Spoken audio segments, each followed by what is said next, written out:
Hello, everyone. Welcome to the Dyl Pickle Movie Network, second draft day of the month. We are here for an Oktoberfest Halloween themed draft day for you guys. We did a draft day last year for Halloween slashers. We did a bunch of different slasher things. Today we're doing strictly performances, and then next year we'll have to figure out another topic to do for Halloween because we're wearing thin. But it's okay because I have four great guests to help me talk about this all. Starting with a host of the channel, you've seen him pretty much everywhere, especially this past weekend. He was on Frame Wreck, he was on Picture This, and now he's here again. It is Chucky Webb, otherwise known as Chad Webb. Chad, what's wrong? Oh, sorry. No, I'm just tired after all those gigs. I know. Yeah. Well, why don't I spice things up a bit? This Miami Dolphins color scheme we got going on is really nice, but let's give them better, more spooky compliment. Let's make it a little bit more midnight purple for you. There we go. Oh yes. There we go. That's delicious. Chad, are you excited? Oh yeah, horror, Halloween performances, of course. There we go. We're also going to bring rejoining draft day again. Last time we saw her was, I believe, maybe the Barbie draft. It's Scream Queen Stacy. How's it going, Stacy? Was that the last time we saw you?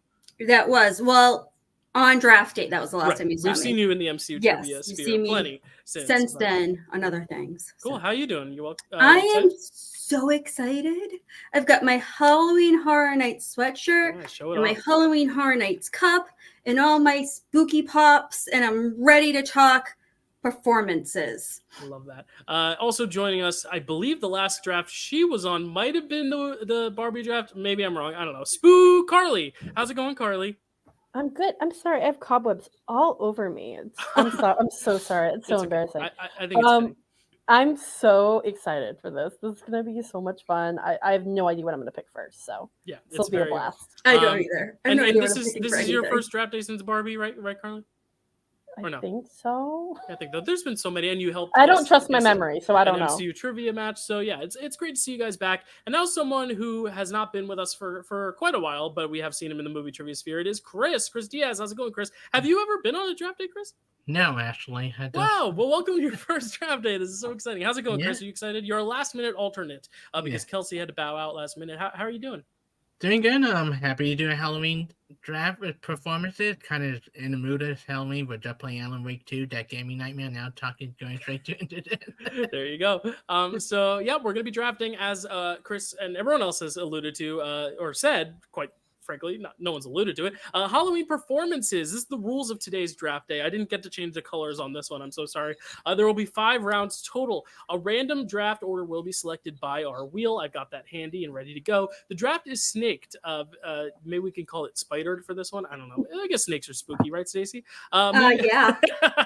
Meaning whoever has the 5th pick will have the first pick of the next round and so on and so forth. So if you're getting the first pick, you're going to have to wait 8 picks in between your first and second pick, basically. For this particular draft, you must draft 5 horror performances. We're not drafting the characters. So if you love a specific character, but you don't necessarily think the acting is necessarily the best part of it, draft the best performances. That's going to be the caveat here, even though they sometimes go hand in hand.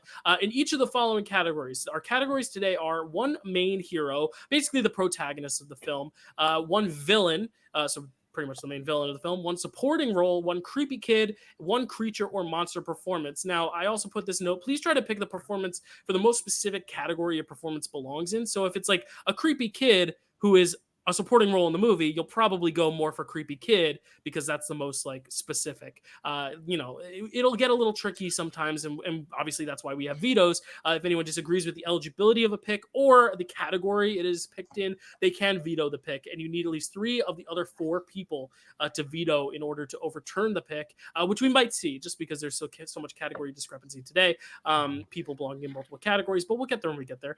Please do not mention or discuss, I should say, performances until they're drafted. Obviously with films it's tough because you're picking 3 performances from the same movie. Obviously you can talk about that movie, but try not to say oh, I love so and so and so and so and so and so from that movie as well. Instead, let it be a surprise, even if you allude to it oh, I have a few other performances from that movie. That's fine, but do not specify. And yeah, Chad, you had a question, right? In the private chat, what was it? If a pick is vetoed, you can pick something else. Yeah, you won't lose a pick. No.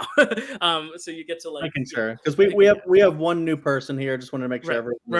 Right. Mm-hmm. No, actually, we do a Survivor Tribal Council when vetoes happen, and we vote someone off. In the horror theme, we have Jason come in and kill someone. No, I'm just kidding. All right, I've got my handy dandy wheel here. I don't think I was able to get 4. I think it's only 4 colors, not 5. So Stacy and I are both blue, but the names are both here. So here we go. This is to pick the order. So if you're first here, you get to pick your spot in the 5. So Chad, you're going to be first. Surprise! Chad is first. Like first, second, third, fourth, or fifth. I swear, Chad has been first in every draft day I've been on that he's been on. That's interesting. I don't know. I don't feel like that strongly about like anything in here. Like I have like a lot that I can pick from in each thing. I'll go fifth. Fifth, okay. The Dylan strategy, we love it. Yeah, I'll go with Dylan strategy. Spinning again. Now Stacy's green. All the colors change when I remove Chad. So, and it looks like it's gonna be either Stacy or Carly. It's gonna be who's it gonna be? Stacy. I should have known. I'm never not last. First, I'm gonna second, stay third, or fourth. Right where I am at third. Third. All right, that was my. I thought about doing that. I thought about it. All right, so Carly, Chris, and I are the last remaining survivors here. One of us is going to be the final girl, and it's not going to be Carly. She's next on the wheel. What is going to be your spot, Carly? First, second, or fourth? It's hard. Because there's one. That's what she said. I really want. I'll do the Stacy strategy. I'll stay exactly where I am, number 2. Okay, so Chris and I fighting it out for the first or fourth. For the record, I wanted third the whole time. It wasn't because it just happened to be there. All right, Chris, would you like to stay where you're at fourth, or you're going to go first? Okay, so Chris is putting up the 1, so I'm going to be fourth. Nice. I don't know if I've gone fourth in quite a while, but this will be fun. So Chris. Let me just write everyone's names down. So for the graphic later, I'm not scrambling. So the order is Chris, then Carly, then Stacy, then Dyl, and then rounding it out with Chad. All right, Chris, you're first on the clock. There's no clock. You can take as much time as you want, but don't try to take too long to at least pick your pick. What's going to be your first pick? And you don't have to go in any sort of order. Yeah. You can jump around. So I'm going to get this out of the way because I feel like they'll pick it soon. Somebody will pick it for creepy kid. Like, I'm going with Millie. You spell her last name Shapio for Hereditary. Millie Shapiro, yeah. Oh, yeah. Dude. And then somebody would do a pick it, so I need to get this out of the way before somebody. She is so terrifying in Hereditary, especially not in it for that long. Like, that sound just stay with you for the whole freaking movie. Yeah. And when she appeared like on and off again later on, even dead, like as a goat in the back of the car at that moment. Just like, yeah. Few the jump scare that movie ever gave me because when her head just kind of. Mm-hmm. Yeah, no, it's a great pick. Obviously for creepy kids. I mean, she is like icing on the cake. No pun intended, because that's how she dies, eating cake. But yeah, well, I mean. That's not really how she dies, but you know, it's a catalyst for death. Snowball effect. Yeah, it starts the course of action. But yeah, that's a great pick. I actually met Millie when she was doing Matilda on Broadway when she was a little kid, and it's funny because she was so like not creepy, you know, because she's Matilda's got a little spooky edge to it, but she's like the sweet little Matilda. And then watching that movie, I'm like, wow, this is such like a cool 180. For her, so she's a really great performer, and that's a really worthy one pick, especially if we're looking for just the creepiest performance. There may be some more iconic characters historically, but like in terms of creepiness and kids, like that's kind of it, one of them. There's obviously others, but like that's like I think one of the biggest ones for sure. So it's a great pick. Chad, you got really excited over that pick. What are your thoughts on Millie? Of course, Hereditary is like it's definitely a top 10 horror movie for me, if not a top like 3.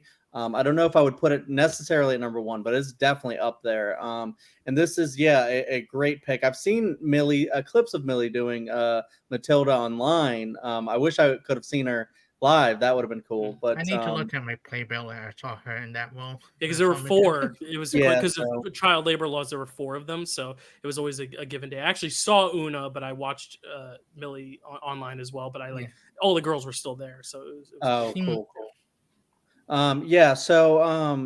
She's fantastic in this movie. Like Chris said, like she's not in it for very long, but like the scenes that she's in, like because like it's not just she's not just creepy the whole time. You can get a sense that she's like a a very like needy little girl, and stuff like that. But there's something off about her. She's going around cutting the heads off of doves, with dead doves, and she's making these, little creations with, severed heads on them, and she's always writing these weird pictures in her book. But not just that, not just the thing that the character does. There's like a scene where she's like walking towards the camera, I think, with the head in her hand, and she's got like this dead-eyed look on her face. I don't know how she does it, but she really sells that. She is very, very creepy, and I love that pick so much. It's weighted in the front half, but like Chris said, it's scattered throughout as well. So yeah, that's a phenomenal pick. Yeah. Carly, Stacy, any thoughts? I let Carly go first. Yeah. This was my number one spooky kid. She terrifies me. Like Hereditary was the first horror movie I saw in a theater. And it was back when I was still very afraid of horror movies. And the tongue clicking thing freaked me out. Stop it! No. Who did it? Was it me? It was me. It freaked me out so much for weeks. Like she's just so creepy. Like kids don't usually like really creep me out in movies, but like something with her performance was just so good. Like, she's terrifying. Like she just puts a chill up my spine, which is a really good performance from her. Yeah, Stacy. Yeah, she's great. I actually I always forget about her because I always think about Toni Collette and Alex Wolff being so amazing. Yeah. And then I rewatched this recently because I had them on my list and I was like, I'd like to be able to talk about them a little bit more than just like, they're really good. So I was like, damn, she really is creepy. Like, I think Chad put it perfectly with like, something is off about her. Cause yeah, and then later you find out it's because she's possessed by Payman. But, what are you going to do? Yeah, it's a great pick, and I think it's a worthy one pick, especially because like it's so hard to find like the best horror performance. So it's like if you really go category by category, this is one where it's like very clearly a creepy kid. It fits the category wholly, so that's very exciting. All right, Carly, you're up with your first pick of the first round. You got everything on the board except for Millie Shapiro. So yes. So there was one category that I really was hoping no one would be able to take from me. I like everything that I have in that category, but there's number one that I love. And so that category is creatures and monsters. And I think Dyl knows what I'm going to pick. Please don't pick it. It's this guy. Yeah. Pale man. I have the active but different role on my list. Yes. So just to clarify, he has two performances in that film. So you're drafting him as the Pale Man, correct? Yes. Doug Jones as the Pale Man. I love this creepy little guy so much. Oh my gosh. He's like this. As soon as I saw him, I was just obsessed. I was like, oh my God. Like the design is a big part of it, but the performance is also like just the way he moves. It's so creepy. Like his hand, the little eyes on his hands thing. Like, oh my God. Like, it just sticks with you. Like, I love Pan's Labyrinth. It might be my favorite movie ever. And I just love the creepy, like how creepy he is, and like the character adds to that as well. Like how he's just the selfish, greedy capitalist who will not let you have anything. Like you take a single grape and he's gonna eat you, and the performance sells that. Like he sells that completely. It's just, oh my gosh, he's so creepy, and like he's creepy, like not. Like, I'm not afraid of him. Like, I dig him. Like, I think he's cool. Like, I wouldn't want to spend any time with him, but like, there's bad creepy and then there's good creepy. I think he's good creepy, if that makes sense. Mm-hmm. Yeah. Cool. Yeah, I mean, Doug Jones is on my list a few other times for a few other performances. He's like the go-to creature guy. Like, I think it's also his height adds so much to it too, because he's able to like kind of contort his body any which way. And this one is also great because it's like you start with him sitting, but then once he gets up, that's when it's like really like, whoa, okay. It's not just the design, but it is the performance. You're right, that kind of elevates the design because you need someone who can sell it. Because like cast Danny DeVito in that role, it's not going to be scary. You have to have that. That was the worst example, but if you have Doug Jones, who's so tall and so lanky, being that role, I think it's great. And he doesn't speak. That's even better because he's able to do so much with so little words, no words at all. He doesn't even have a mouth, right? So, or does he have a mouth? Let's see. Let's see. He does. Check the evidence. So he has a mouth. He just doesn't have eyes on his face. He has no lips, really, but he's got a mouth. It's like almost like a whole. It's my boy. Okay. I hang him up right across from my bed so I can fall asleep looking at him. Oh, cute. Nice. I think you've got a little crush, Carly. He does too. You're not very scared of this guy. She said she digs him. I mean, True. Any thoughts on the Pale Man specifically from Pan's Labyrinth, or Doug Jones as the Pale Man? He was on my list. I had a couple of Doug Jones performing, one that could cause a debate whether it's considered horror or not, but I had one that a little bit higher than that. We might talk about it later. Chad, any thoughts? Yeah, I have some thoughts. I definitely, obviously, of course, Doug Jones was the first thing on my mind, first person on my mind. But what performance? And I thought about it, and I was sitting there thinking, like, there's so many good ones. I won't name them, but the Pale Man was the one that I wrote down. That was the one that I was like, you know what? That is probably the creepiest thing he's ever done. This is like horror performances, and even though Carly's not scared of him, I certainly am, because he's so still when she enters that room, and then it's just like, okay, this thing's not a threat. And then as soon as she takes something, holy shit, that is a scary sequence. Because Pan's Labyrinth is a movie that really rides that line of, is it horror? Is it not horror? And it's like, there's a lot of horror elements. And if you're going to call it horror, I would point to something like a scene like that, because that is a very, very scary scene. And you're just afraid for her the whole time. And, just embodying a creature like that, so you don't have to do like CGI or anything like that, I just think is so incredible. And thank God for Doug Jones. Yeah. Stacy? I actually have not watched Pan's Labyrinth in a really long time, since it was fairly new to being able to rent on DVD. Back when it was still niche before it became like Guillermo del Toro. So I can't really say much about it. but do you remember it being scary, or do you remember it at all? I remember being creepy.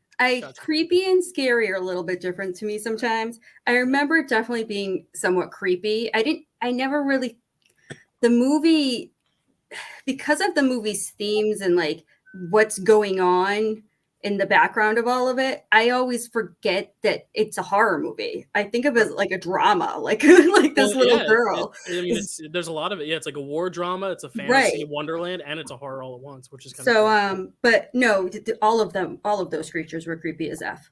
Yeah, so there we go. And we might talk about some more. I forget to mention, I do have the Criterion of Pan's Labyrinth. I have it somewhere back here. Yeah, that's my ears clogged. So if I'm doing this a lot and stuff, that's why. Like I'm like, I keep messing with my ear already. It's my allergies. No, you're good. You're good. Well, you are next. So Stacy, what would you like to pick as your first overall pick? Well, I am also going to do my creepy kid. I think that is my most shallow category, because I found that I am very unimpressed with most children who are supposed to be creepy. I find that they just give blank stare reacting quite a bit to things, and I don't know. So I am going with a very obvious choice in Linda Blair in The Exorcist. Yep.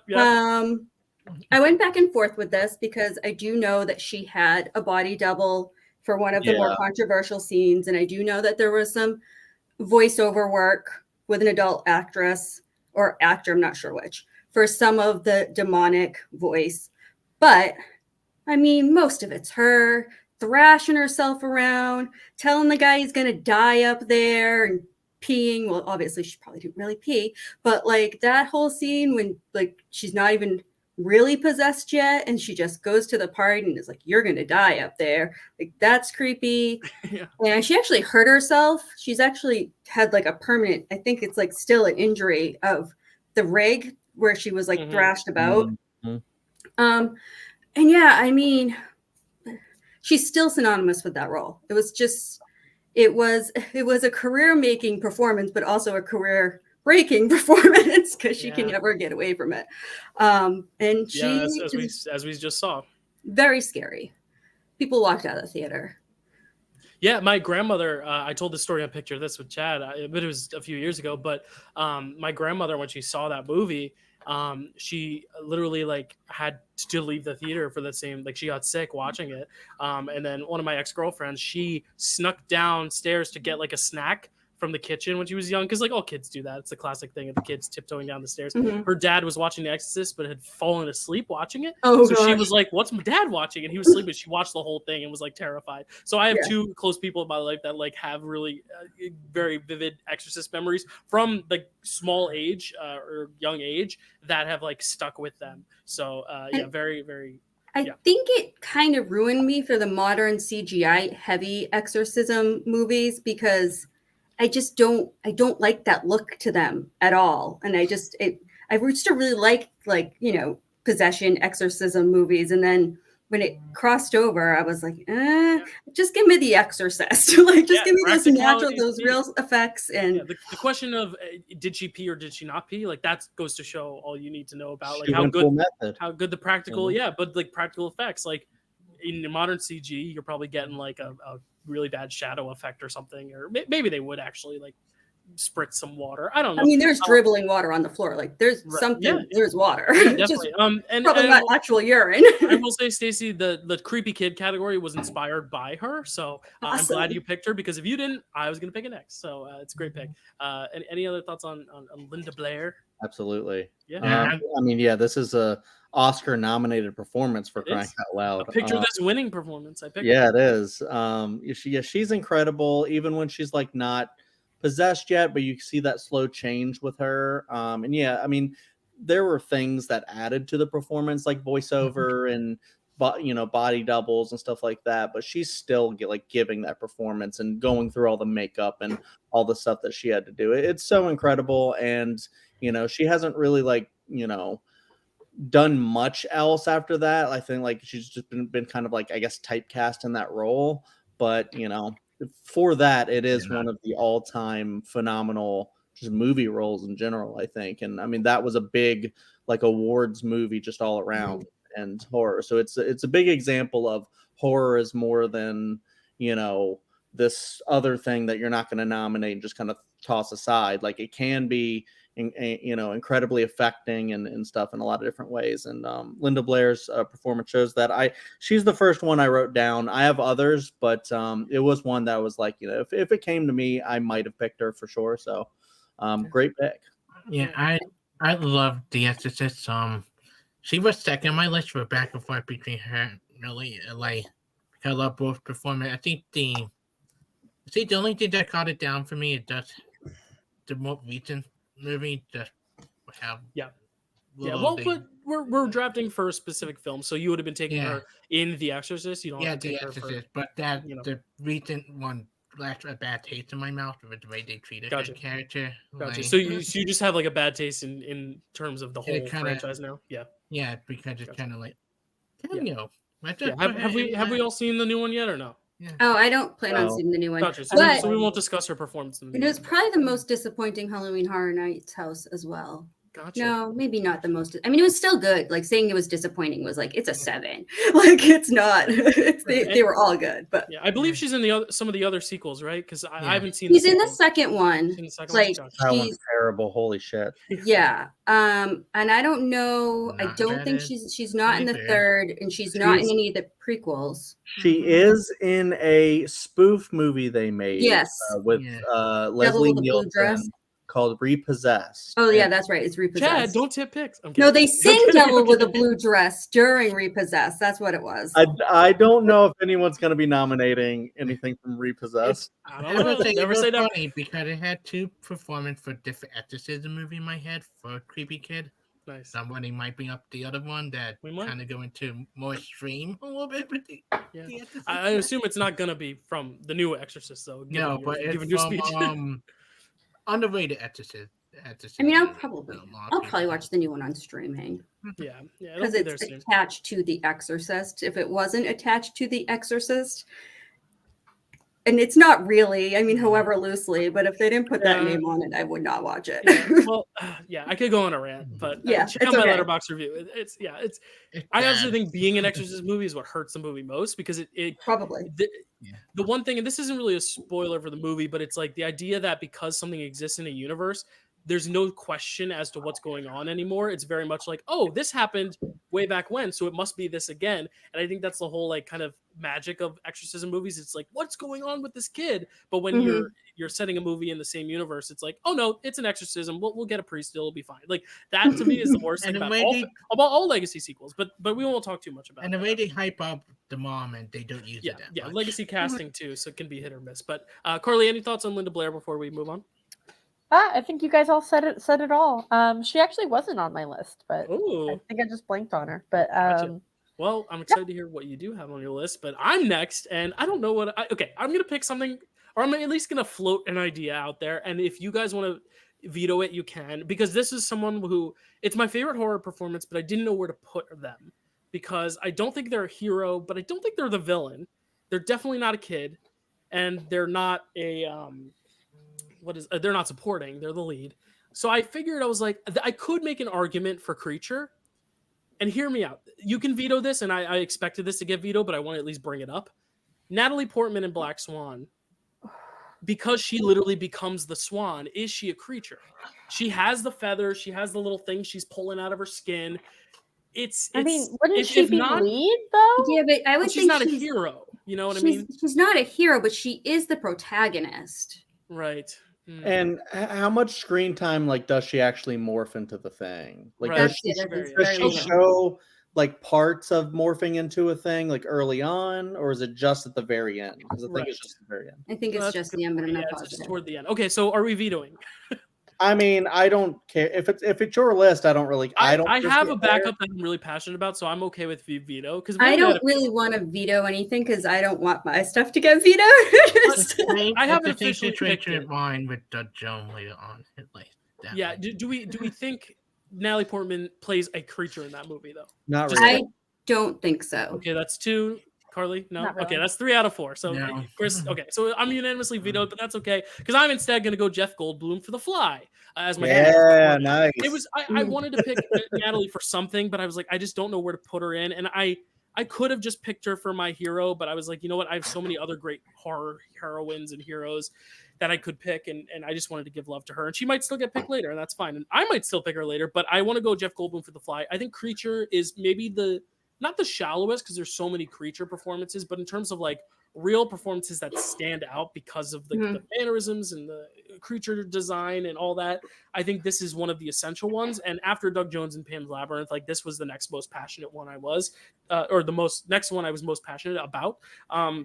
Just because you get to see the full range, it's him from regular guy to then full creature. You get to see every single fill in the blank. It's like you're not going from point A to point C. You're exploring point B the entire time, and that's what I love about it, is because it's like you're getting a different creature performance in every single scene.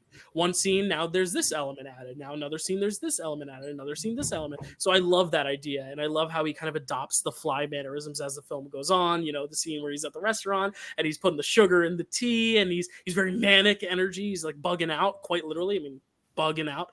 His eyes are kind of big and bold, and it's Jeff Goldblum, so you're going to get those crazy moments, but it's also so restrained in the drama, which is why I think for performances, it is one of the best performances, because it's not just a great creature design, but a great performance in showing that range of, kind of furthering into insanity. And I just watched this for the first time just 2 weeks ago, so I'm still really hot on it. And it was my first Cronenberg, so I'm on cloud 9 with this film still, and I love it so much, and it's just so ooey gooey and delightful. So I'm going Jeff Goldblum for The Fly. Any thoughts? I have not seen the first one, so I don't know if the other one's better. I don't even know who plays the Fly in the first one, but I always forget it's a remake. Yeah, the first one's a classic, so I don't remember who actually plays them, but it's very different. It's one of those things where it's like The Thing from another world versus The Thing. Right. So it's very,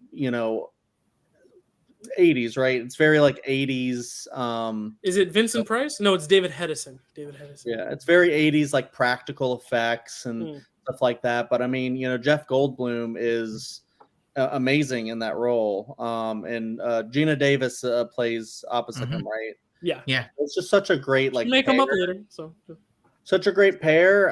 They played opposite each other in Earth Girls Are Easy as well. So they've just been around together. But yeah, that's such a great. Sorry if that's another pick I spoiled. It's okay. No, it wasn't in my top 5, so I'm not gonna pick it. But it's on the honorable mentions.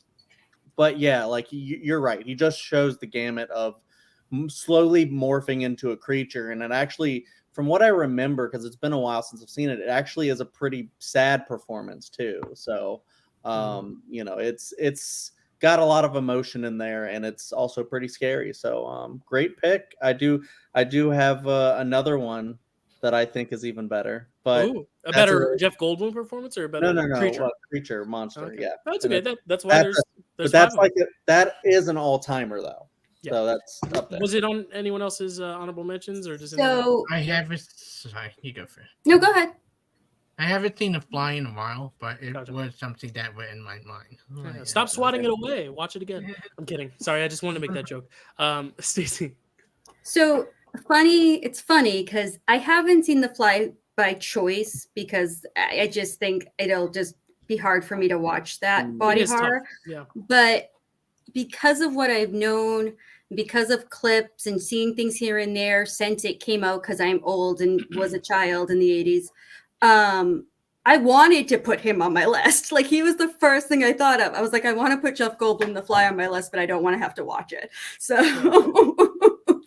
that's how prolific he is in that role. Yeah. That just from little things here and there, and just from the pop culture impact it had, like, I still really wanted it on my list, even though I haven't seen it. And he's done a lot of performances, but like, I think it's his best. But even though you haven't seen it, that still would have been an incredibly Stacy pick. So yeah. Carly, have you seen The Fly? Yes, I have, and it's definitely a fantastic performance. Like, it's a really good pick. When I hear body horror, I think two things: cats and The Fly. That's amazing. That's a good teaser for next month's Frame Rec, where you'll be talking about cats next month with Matt and I. Wow, I'm mixing up so many words today. Wow, I don't know what's happening. I'm gonna stop talking and let Chad pick his first pick. Go ahead, Chad. All right, yeah. So I have my back-to-back, and I'm gonna start with one that I don't think will get vetoed. I think this is clearly a monster. And I think this is definitely one of the all-timers, even though it's a newer one. It's definitely way past the 80s. And as soon as this person took this role, I think everyone was just blown away with this. And they were like, holy shit, you've actually and it was captured once before, but I think this is the best actual scary version of this. And I'm choosing Bill Skarsgård, Pennywise the Clown. Yeah, he's definitely a creature. Yeah, because he quite literally like becomes like a giant spider in the second one. But yes, he's a creature. You're taking him for the first film or the second? The first movie, yes. Okay, cool. I think. He's really good in both, but really, you just need the first movie. I think as soon as you see him in the sewer opposite Georgie, and he's just like he has like that little silly quality to lure the kids in, but then he has like I was talking about the Millie Shapiro. He also has something off about him where his eyes will wander, and he can actually do like the eyes thing. He can do like the little like lip thing that he does where he curls his lip. I can't really do it. And you can see him do this in like talk shows and stuff. He just has the natural ability to do some of these things, and it just also helps that he's just an incredible actor. I learned recently they're actually kind of the same age, me and him. Cool. And I'm extremely jealous. But get coffee. Yeah, Bill. Maybe one day. What's up, Bill? But yeah, this is such an incredible performance. I know the other one. I won't name the actor's name just in case someone picks that one. But the other performance I know is iconic and really good for what it was trying to do. But it's a very much more like campy version of it, and I think this is the one that's like scary and actually like made that movie something that made like I don't know what it made like $600 million or something. Like it made a lot of money for a horror movie, and it's like holy shit. Okay, Yeah, I think it's still like the highest grossing R-rated movie to come out in September. I think it's a very niche statistic, but yeah. I know I saw it twice in the theater, and I saw it on a Friday night, and then I went to visit my girlfriend at the time at her college, and we went again Saturday night. Like it was 2 days in a row. It was crazy. Yeah. It's a very good movie, very very good creepy performance, and honestly, I think this is like top 3 of like all time in my opinion of that type. If I don't pick Doug Jones, I'm picking, or Jeff Goldblum, I'm picking this. So because like we said with like Doug Jones and Jeff Goldblum, it's all about like physicality, and he does such a good job, especially when he's like dancing and he's got like he's moving his body, but he's also got his head like in the same spot every time. It's a great isolation body horror. Yeah, he's so good, so good. Like the voice too, the kind of going higher and then going down there. Like it's very crazy. I love it so much. Love it so much. He was my first pick for Creature. Nice. And I knew I was like, if Chad gets to pick Creature before me, he's probably gonna take it. But I have take what? Take it. Oh, yeah. No, wait. I've got mine too. Hi, Dylan. Stop it. Mine says it does say it's a movie, even though it's black and white. Yeah, no, I think he's just so good. Like when he crawls out of the screen, it's terrifying. Like I don't have a clown I'm getting fear, scared but like he gives me a clown fear that didn't exist before. He's phenomenal, and the other performance that Chad alluded to, I thought of also putting on my list, but I did not. But because I said I was only going to put one, and this one I felt was the better one. That other actor is amazing, and he did what he was supposed to do 100%. But that telling of it was just a bit sillier. It just wasn't. It didn't have the same amount of menace, I don't think, to it. Like he's having so much fun. Like Bill Skarsgård is having so much fun scaring the shit out of us, and it's great.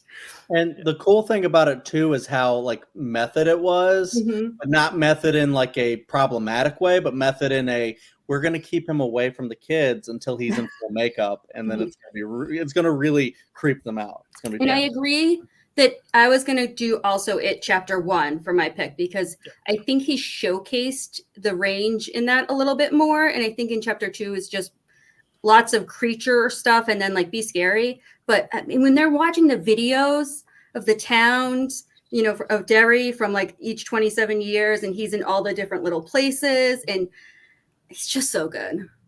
My great favorite pick, Chad. Obviously, I think it's a great one. It was on my list as well, but my favorite moment, now that I think about it, is when he's in the sewer talking to Georgie, and he's like talking really friendly, and then all of a sudden something shifts, and he's just kind of blank stare, and the little bit of drool that runs down his lip, and he's just kind of pause. Yeah. Oh my god. He's so good at the crazy switch.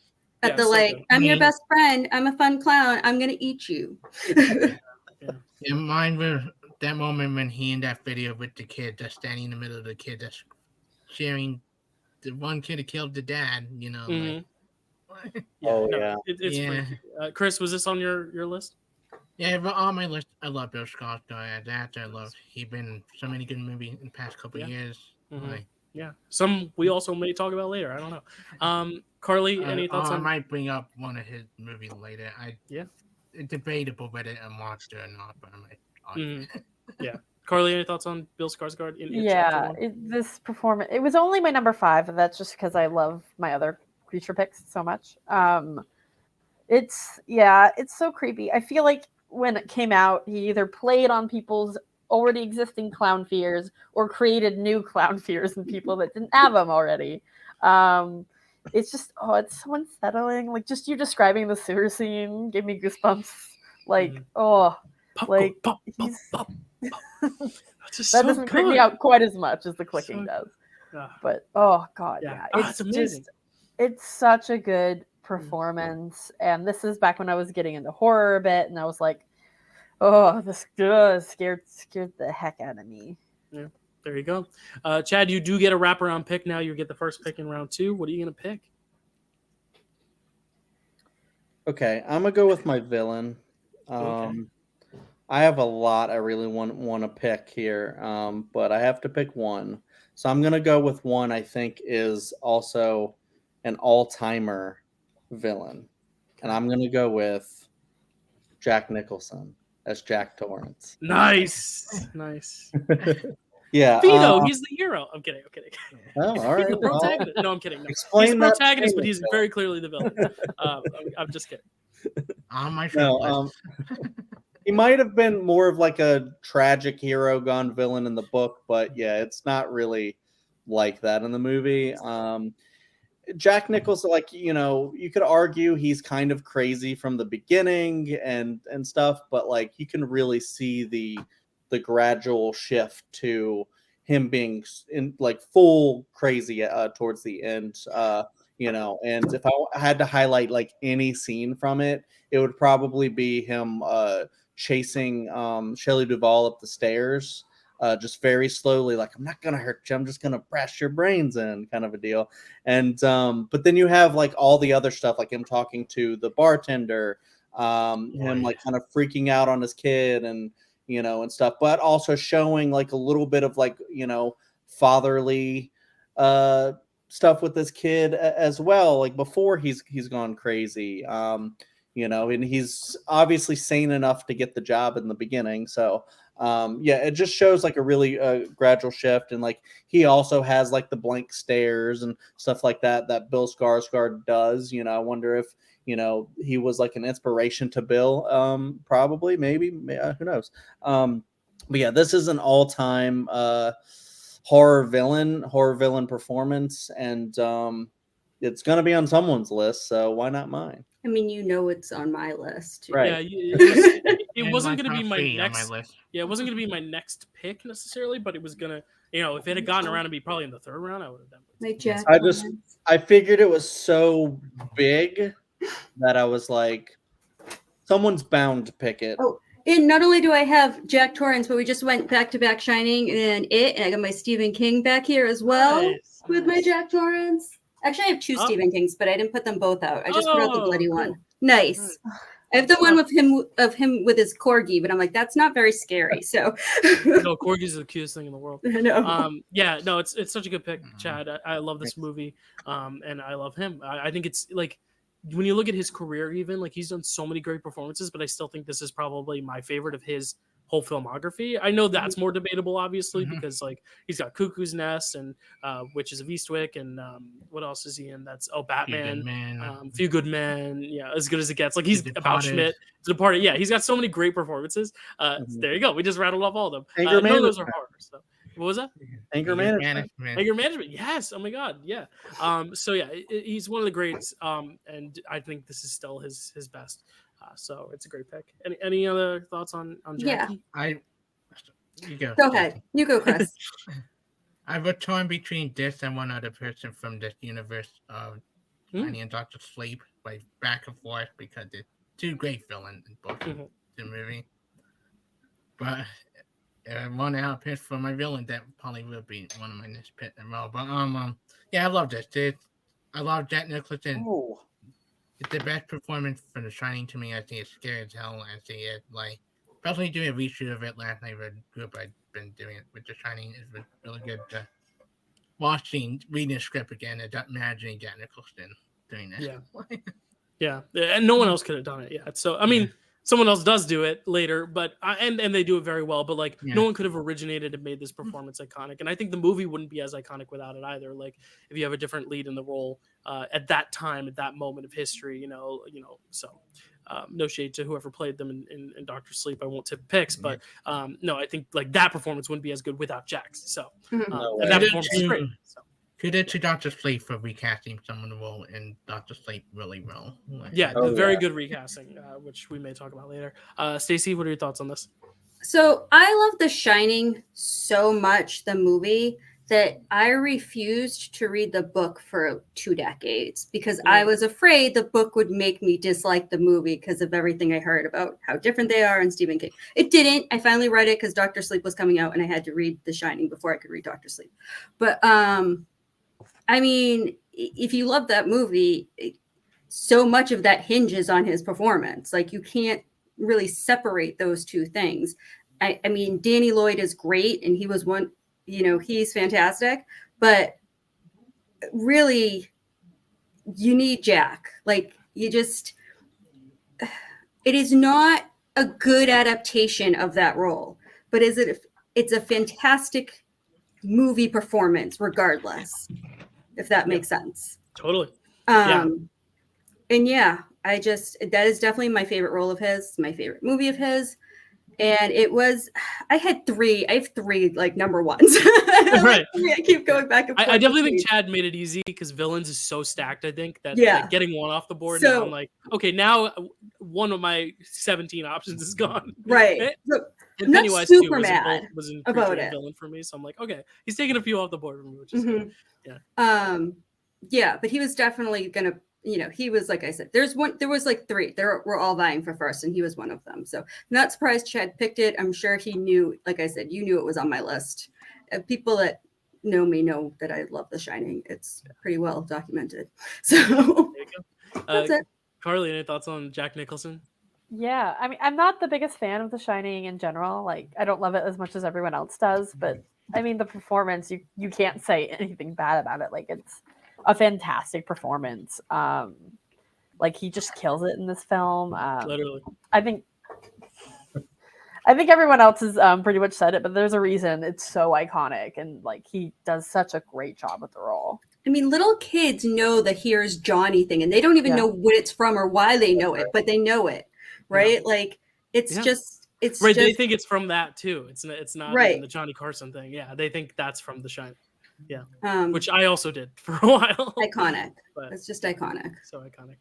Okay, so I'm back around, and I tipped it earlier. I might as well pick her now. I picked Jeff Goldblum because I wasn't sure if Chad was going to pick it, so I picked him first, knowing that I could probably get Natalie Portman now. So I'll pick her now, and I'll pick her in the main hero role, just because while she does have a dark descent, kind of like a Jack Nicholson in The Shining, I think it's more so that's really more tragic hero than it is villain, because like she's just kind of being taken over by this anxiety and this kind of like psychological thing going on, to where she is still the hero. You're rooting for her to get out of this. You're rooting for her to like kind of get it together. And it's almost tragic to see her kind of succumb to this. And I love the performance so much. It's my favorite horror performance because it's got everything. It's got the drama, it's got the intrigue, the chemistry with other actors who I won't tip because they're all on my list, villains and side characters and all that, and multiple villains too, not just the obvious villain, but there's some other ones, which I will not say. But I just love the direction here. This is my favorite Darren Aronofsky film as well,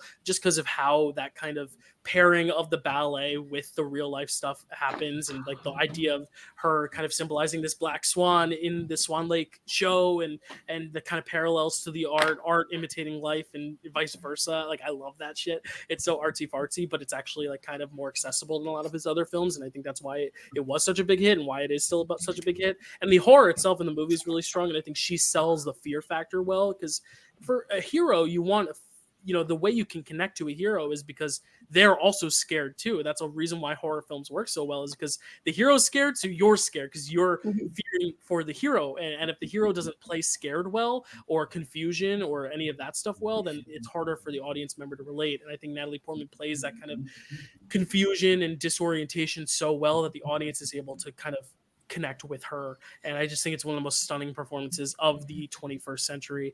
And I argue I'm going to say it right now, it's my favorite best actress performance of all time. And it is my favorite female acting performance of all time, which also happens to be my favorite horror performance of all time. So I'm shocked I didn't pick this first, but I was like, you know what? I don't know who Chad's thinking of for his creature, so let me pick Jeff Goldblum now, because I feel like I could get Natalie back later, and I did, and I'm very happy about it, and I love her. I'm gonna go to Carly first because I know you love this movie so much, and we talk so much about this movie together. So what are your thoughts on Natalie Portman? So it technically was not in my top 5, but that's because I forgot about it, and then I already And had it's my hard top for 5. category placement because she does kind Yeah. of throw shade. Yeah, throw shade, like show I- shades yeah. of villain and creature. Yeah. Yeah, I already written out my top 5. I was like, "Ugh, I don't want to try to figure out where to put her when there's so many other great ones. So, but yeah, I love this performance. I just watched this the other day, and it's so good. Her performance, like she does such a good job of embodying the black swan and the white swan. Like, I love how you can see that performance just grow, and like how she's so like timid at the beginning and such a good girl, and like she just like evolves, and it's so cool to see that and see how she changes throughout the movie. And I just love this movie so much. It's probably one of my top 5 horror movies ever. I adore it. I think it's such a good film. I think there's so many layers, and there may be someone else in this movie that might be somewhere else. Yeah, I literally have one in each category, and the one I didn't have was hero because I had Natalie and creature. So Right. we'll talk later. But maybe I don't know. Any thoughts on Natalie? I'll start with you. Let's go, Stacy. You're usually the last to talk, so we'll have you talk next. I mean, yeah, she's fantastic. Like, what are you gonna say? She's so good. It's been a little bit since I've seen the movie, but she won the Oscar for a reason. She's dynamic. She just holds your attention so well because she does such a great job. It's another one of those movies I'm always like, oh yeah, that is a horror movie because I think of it in so many different genres and the drama. But yeah, I mean, you guys pretty much said it, like the way she can do the duality of the character and portrays that dissent, because she does not start out like in any way a villain at all. And that dissent is quite impressive. Yeah. Chad, any thoughts on Natalie Portman? Yeah, I mean, it's definitely good. The movie's good. I've never been like that over the moon about the performance or the movie, but I definitely look forward to revisiting it when we do 2010 for Picture This, because I know it's up there for a lot of people. I know you love it a lot. I would not have picked this in anything personally, but I know. I mean, it won. Did it? You said it won Best Actress. Oh yeah. Good. Yeah. Yeah. So, I mean, it's acclaimed. So I think it's one of only 2 horror performances to win. I think maybe I'm For wrong. Best Actress, maybe. I know one other horror performance won Best Actress, Yeah, but Best there's Actress. other. No, actually, that's not true. Scratch that. There's at least 2 others. Yeah, I know there's a supporting one too. I don't know. We'll have to crank the numbers on that because that'll be fun to see. But yeah, it's a good one. Yeah. Chris, any thoughts on Natalie Portman in Black Swan? I love Natalie Portman Black Swan. I think it's by far her best performance. I think her get beside Leon the Professional. But yeah, great choice. I keep forgetting Black Swan, the horror movie, because it's a more psychological movie than horror. But right, it's a great choice. My favorite Aronofsky movie, and it's by far one of her best performance. Yep. I did check. I'm forgetting a glaringly obvious. Yeah, they're both on my list. The other 2 are both on my list. So I was thinking of. I wasn't thinking of that film for some reason, but yeah. So there's 6 total. We probably covered the movie that you were. Yes. Yeah. So yeah, there's one. One from like the 30s, then there's one from the 60s, which I was thinking of, then one from 3 from the 90s, and then Natalie Portman. So we will talk about most of those, I think, on Picture This at some point, Chad. Not 2 of them or not 3 of them. Okay, so we'll talk about half of them on Picture This, and 2 of them we already have. Anyway, we'll talk about it at the end in honorable mentions if we don't bring it up now or soon. But Stacy, take it away with your next pick. What are you going to pick for? Okay, for round 2? So my other pick, it was my first pick for creature movie performance because I had this other pick originally in villain, but he is a monster. Okay. There's no doubt about that. And that would be Robert Englund as Freddy Krueger. I think it counts, yeah, because he's not he's not human. Yeah. He's not human. Yeah. He's a burnt up, knife wielding. Now the question is, which film? That's tough. It's because you want to go. I haven't seen the first one in a while, and you want to go the original. He's so good in New Nightmare when he's like doing both roles as himself and as Freddy. That's tough. If you want to just take the original to kind of like symbolize all of them. Yeah. I'll just take the original to symbolize the franchise. Yeah. Listen, before Robert Englund, we had Michael Myers, we had Jason walking around slow and stoic, not saying anything, just hacking up teenagers for whatever reason. You find they make up later. Robert Englund brings so much personality to Freddy. He makes him funny. He makes a child molesting murderer that parents burnt alive in a way like likable, because he makes him funny and clever and charming and in his own way. I'm not on Freddy's side. I'm not like a psycho, but but the fact that he is charming makes it even scarier. Because you're like, oh God, he's charming. And too. Yeah. Also, Robert Englund is a joy in person. Mm-hmm. I have met him. I have a picture of with the knives. That was a little scary, even though he wasn't dressed as Freddy. I was a little scared of that glove. I'm not gonna lie. So I just think he's fantastic. And he used to scare me when I was a kid. This is why probably he's my favorite, because he scared me so much. I used to be afraid of his voice on the radio ads. Like, that's how much he brought to this role. Wait, did he record radio ads as Freddy? No, they were ads for the movie. They were like, they used to have ads like he was just promoting the movie as Robert Englund, but because of his voice. It wasn't even that. It was like the same thing as a trailer, but it was just for the radio. Gotcha. And so like he would talk, because he'd be in a trailer. Gotcha. And yeah, just his voice. I'd be like, change it. Like, he would scare the crap out of me. So he's my horror king, so to speak. I love that. Yeah, it's amazing. And again, creature physicality is so important, and he has that too. It's again the way he does the knives. Yeah, exactly. He's the like beckoning to you. He's just so good. Yeah, he's just so good. I was so afraid you were going to go with my pick, but thank God you didn't. I had one other one. I was tough to choose between, so. Gotcha. Well, I know everyone's picked a creature except for Chris. So Chris, you get to hang on to that for a little while. And any other thoughts on Robert Englund, Chad? Yes. Yeah. I mean, it's iconic, of course, now, isn't it? It's one of those where, I mean, it was the first thing I wrote down for villain, even though I didn't choose him for villain. But that's such a brilliant move for Stacy to go monster with him, because it totally counts. He wasn't born a monster, but then he arguably became one, being a child murderer, as we know, a literal one, as a dream demon, basically. Yeah. Right. And then it's so interesting. Like, if you get a chance to watch like Never Sleep Again, the Nightmare documentary that's like 4 hours long, it's incredible. And it's just so interesting to see how they chose Robert Englund, who, when you see him, like, just as like when they first chose him, he's just this like really skinny, kind of nerdy looking guy. Like, he doesn't look like he would be a villain like that. And then they, for some reason, chose him, and then he just like embodied this character and made that movie one of the most iconic movies of all time. Then the franchise happened, and I say, if you had to choose him for anything, if you want to choose him for one of his comedy performances later in the franchise, sure. But I think I think Stacy was right.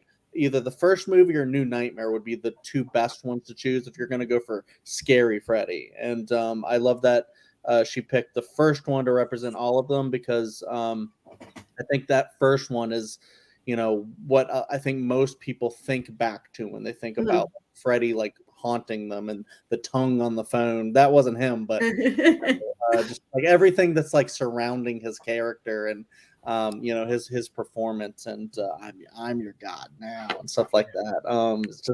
It's so amazing, and it's the first like horror villain of that kind, like big franchise horror villain that was an actual character. Right. Everything else was behind a mask. Even I'll say Michael Myers, because that's not it's not a actor, but I'll say that even that has like a mask, so it's like, how do you even know who the actor is? They changed them. They're doing a great job. Been multiple actors. Right. Yeah. Halloween. They have been. Yeah, same with Jason. Yeah. And they haven't done that except for when they remade Nightmare on Elm Street, because we can't do that. with Freddy. And that showed when they remade it. That showed how tied to that role Robert Englund was. So, I also want to say Freddy was my first ever pop. I have a huge pop collection now, but because I wanted to get it signed, that was the first ever pop that I bought. Nice. I'm glad I didn't choose them so that you could have them. Thank you. I'm glad you. I love Robert Englund as Freddy Krueger. I only seen the original, the remake, Freddy vs. Jason and New Nightmare, but he is iconic. Like, he's scary. Not in the first one a lot, but I think he is scary when he does pop up in the first one. Like, I think that would surprise me when you go back to rewatch the first one. Like, yeah, he great choice. Like, he was on my honorable mention. Like, there were a lot of choices. Carly, any thoughts on Robert Englund? I think it's pretty much all been said, but like, he's so creepy, but like, he's also so charismatic and funny that you kind of almost forget how creepy and villainous he is for a minute. But yeah, it's a fantastic performance. Yeah, no one can do it like Robert Englund can. That's right. So Carly, you're up next. Actually, you've already taken the creature, so you get a choice of any of the other four. Okay. I'm trying to decide between Spooky Kid and Lead. Lead has everything left, but there's so many lead and so many villains still out there that it's like Spooky Kid. There's only 3 people who need to still pick a Spooky Kid. So, but okay, I'm gonna go Lead because I think my Spooky Kid might be safe because it's a little unconventional. I think by hearing that, I know what it is, but yeah, it's safe with me at least. I'm curious. I don't know about Chad. I'm curious if you guessed it correctly. All right, so I'm going Lead. A performance that I'm sure is on at least a few lists. We already talked about Millie Shapiro, so let's talk about Toni Collette. God damn it! We're okay? She's not the villain of it, right? No, I put her in a real issue figuring out who is the hero and villain of this but movie. I'll take it because we're following her character. Yeah. I put her in hero as well. Yeah. I put her in hero because she's a tragic hero, and she's at like close to the top of my list. I left her off because I didn't know where to put her, so I knew one of you guys would bring her up. So I was like, she's okay. So she's great in the role, but she's safe. I meant in terms of draft points. Yeah, not that she's okay in terms of quality. She's more than okay. Carly, she was my number one. Carly, talk about her because it seems like you made the right move here. She's oh my god, her performance is just stunning. She deserved an Oscar. It's the stupid Academy not liking horror that didn't get her an Oscar. Although I don't even know who was nominated that year. That was Olivia Colman, Lady Gaga year, where everyone thought it was going to be Glenn Close for The Wife. Yeah, right. Should have been Glenn Close for The Wife. So the scene that always sticks out in my mind is that dinner scene where she's yelling at her son, just being like, "I am your mother." Like the first time I saw that, because I was still new to movies, it didn't hit me. But like every time on a rewatch, it's just like, oh, whoa! I meant to turn my camera off because I'm gonna go grab a really quick drink, and I accidentally pressed solo there. Okay, keep talking, Carly. I'm listening. That was scary. It's like, but yeah, the dinner scene, it's just so good. Like her acting is just amazing, and like you can feel her grief and her anger, and like it's just so good. Like she's amazing in this role. Like I feel like she elevates this already amazing movie to a whole new level with her performance. Like she really just digs into the role and just kills it. Her at the end terrifies me. Someone chasing you in the dark there's nothing that scares me more than that. Like all my deepest fears are just that. But she's just like I know I'm just saying she's amazing and not much else about specifics, but like she's just fantastic in this role. And like, oh my God, I love her so much. She does such a great job with it. Like this movie's part drama and part horror. And like for the drama, she brings it. I adore her in this role. Yeah. Absolutely. Yeah, I mean, I can't add any more. It's amazing. Yeah, it's almost like it's harder to talk about the good performances because there's not a lot to criticize. It's just like, yeah, it's amazing. It's that scene when she's saying how she didn't want to have him and she wanted to abort. Oh my God, so gut wrenching. Yes. Doesn't. And she doesn't, because she's like, I can't believe I said that. Like, it's just so good. And I mean, she is the main hero, but she's also creepy as fuck. Like, she does both because of the way the movie is. I 100% agree that was the right first choice, Carly. And it's not my favorite necessarily, but when we said performance and I rewatched that recently, I was like, oh, she's got to get bumped up to the top. She's got to. Yeah, it's undeniable. Yeah, she's up there for me, of course. I also rewatched Hereditary very recently, and it's just like she's doing so much in that role. Yeah, it is the drama and the horror, and she's doing all of it. She probably didn't do the actual like thing where she speaks as Charlie, but when she does, that's very creepy. The dinner scene, just like that whole scene, with her leading that scene and performance, is just so incredible. When she's just blowing up at the family, and when she sits down and then she has to kind of like be reserved and just so angry still, and her husband's like, no, we're stopping this, and she's like, fine. And you're just like, oh, she wants to blow up again. But yeah, all the things that she does, she's so confused, but she's got that like grief that she's doing as well, and just she's doing so much in this movie, and it's one of those all-time performances that there's a reason why everyone was like, how did this not get a nod at all? Like a nomination, or even like on the short list of nominations, or even like another show like Golden Globe, SAG, none of anything. Yeah. Completely SAG has a good track record for horror performances because there's some that might come up later that got SAG nominated nomination. one other actress that year first. Yeah. So yeah, I definitely think that could have been a great opportunity too. But yeah, they just kept snubbing her. It didn't make sense. Yeah, Toni Collette was on my short list. I loved her performance in Hereditary. Yeah, she scared the living shit out of me. That didn't like that's. But no, you have to talk about the scream when she discovered the body in the car. You don't hear that. And she's doing the fetal position and crying like for 5 minutes. Next couple days because you're just in your head because it's just like. Yeah, I'm looking right now at the lineup, and it is a stacked lineup, but I think you could have fit her in, obviously. But yeah, Olivia Colman for the favorite, Yalitza Aparicio for Roma, Glenn Close for The Wife, Lady Gaga for Stars Born, Melissa McCarthy for Can You Ever Forgive Me? Like those are 5 really good performances. But I think you definitely, I mean, I know it was because she was gonna get the Oscar, so everyone was like, let's nominate Glenn Close. But the fact that Glenn Close didn't win, I was like, maybe that should have been the one you swap out. I mean, listen, Toni Collette, like that performance is just so memorable. Like I can't picture half of what you said in my head. Like those I feel like she would definitely good, but deserve at least a spot in the 5, and she would probably rank as my either 1, but if not my 1, then a close 2 behind like Gaga for me. But like that's easy for me. If you rewatch the movie and you just frame it in your mind that this is not a horror movie I'm about to watch, Carly was right. Like it's legitimately like a drama movie that just takes a turn into horror pretty quickly, but still you can see that it's like a dramatic performance she's given that's just also horror. Right. Later when you look at it, a movie about mental illness, grief, and a lot. Yeah. Yep. Yeah, for sure.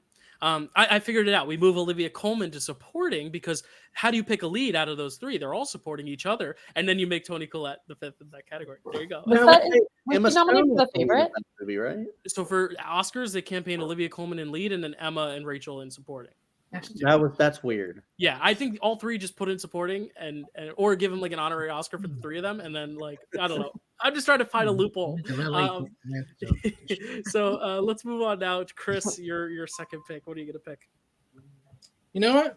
I do get my supporting out of the way. Cool. First supporting on the board. What are you gonna pick? I have a choice between this and lead, but I do go with probably one of my favorite supporting character, and I do go with not the obvious pick. I do David Arquette. I'm not going with the original Scream. I go with Scream 5, where he featured the most. Nice. Scream 5. Okay. So this is Scream 2020. What is it? 2021? Yeah. 2022? 20. Yeah. 20. Yeah. 22. 22. Yeah. I Yeah. think you can make argument with 1 or 2 and 4 or 3. But I think Dewey get the most development in 5. I think you see him, he kind of, he married with Gail, broken up. He living in a trailer park. He only lost his sister still. Like, he going through all of this stuff and they come to him like, we need help. And he actually become a major focus compared to the other 2 for the most part of 5. And I think he gets great moments like when he's telling the rule of the game. And he's like, don't trust your boyfriend, and all of this. And then that moment where he finally do something and it ends tragically. Like, he gets killed. Mhm. And he finally almost gets your face at that moment. I think it is like Dave Arquette's best acting performance in Scream. And with 5, I think it really showcased a lot of his range, like the humor, the desperation, the shot of his death, like his reaction when he dies. Probably Dewey is one of the best side characters in any horror movie in the last many years, and I think 5 where they show him and besides 1.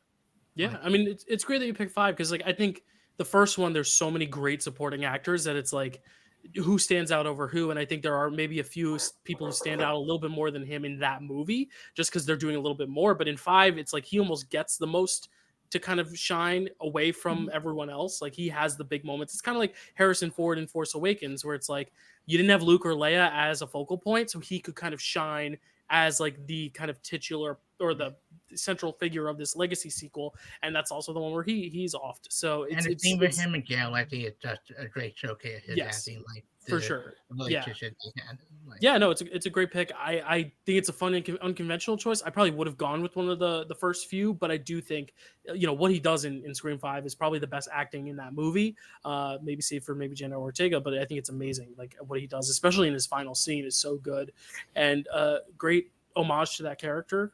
Even though it's a sad end, it's fitting that he got a moment like that as a hero, to be a hero, even though it didn't end too well. But yeah, Chad, you seemed on board with David Arquette, and then he said Scream 5, and it's kind of notorious for me where I really liked Scream 5 when I first saw it, and then it kind of went down for me like as a movie, and then recently I think it's kind of like petered out like somewhere in the middle, but it's like it's not up there.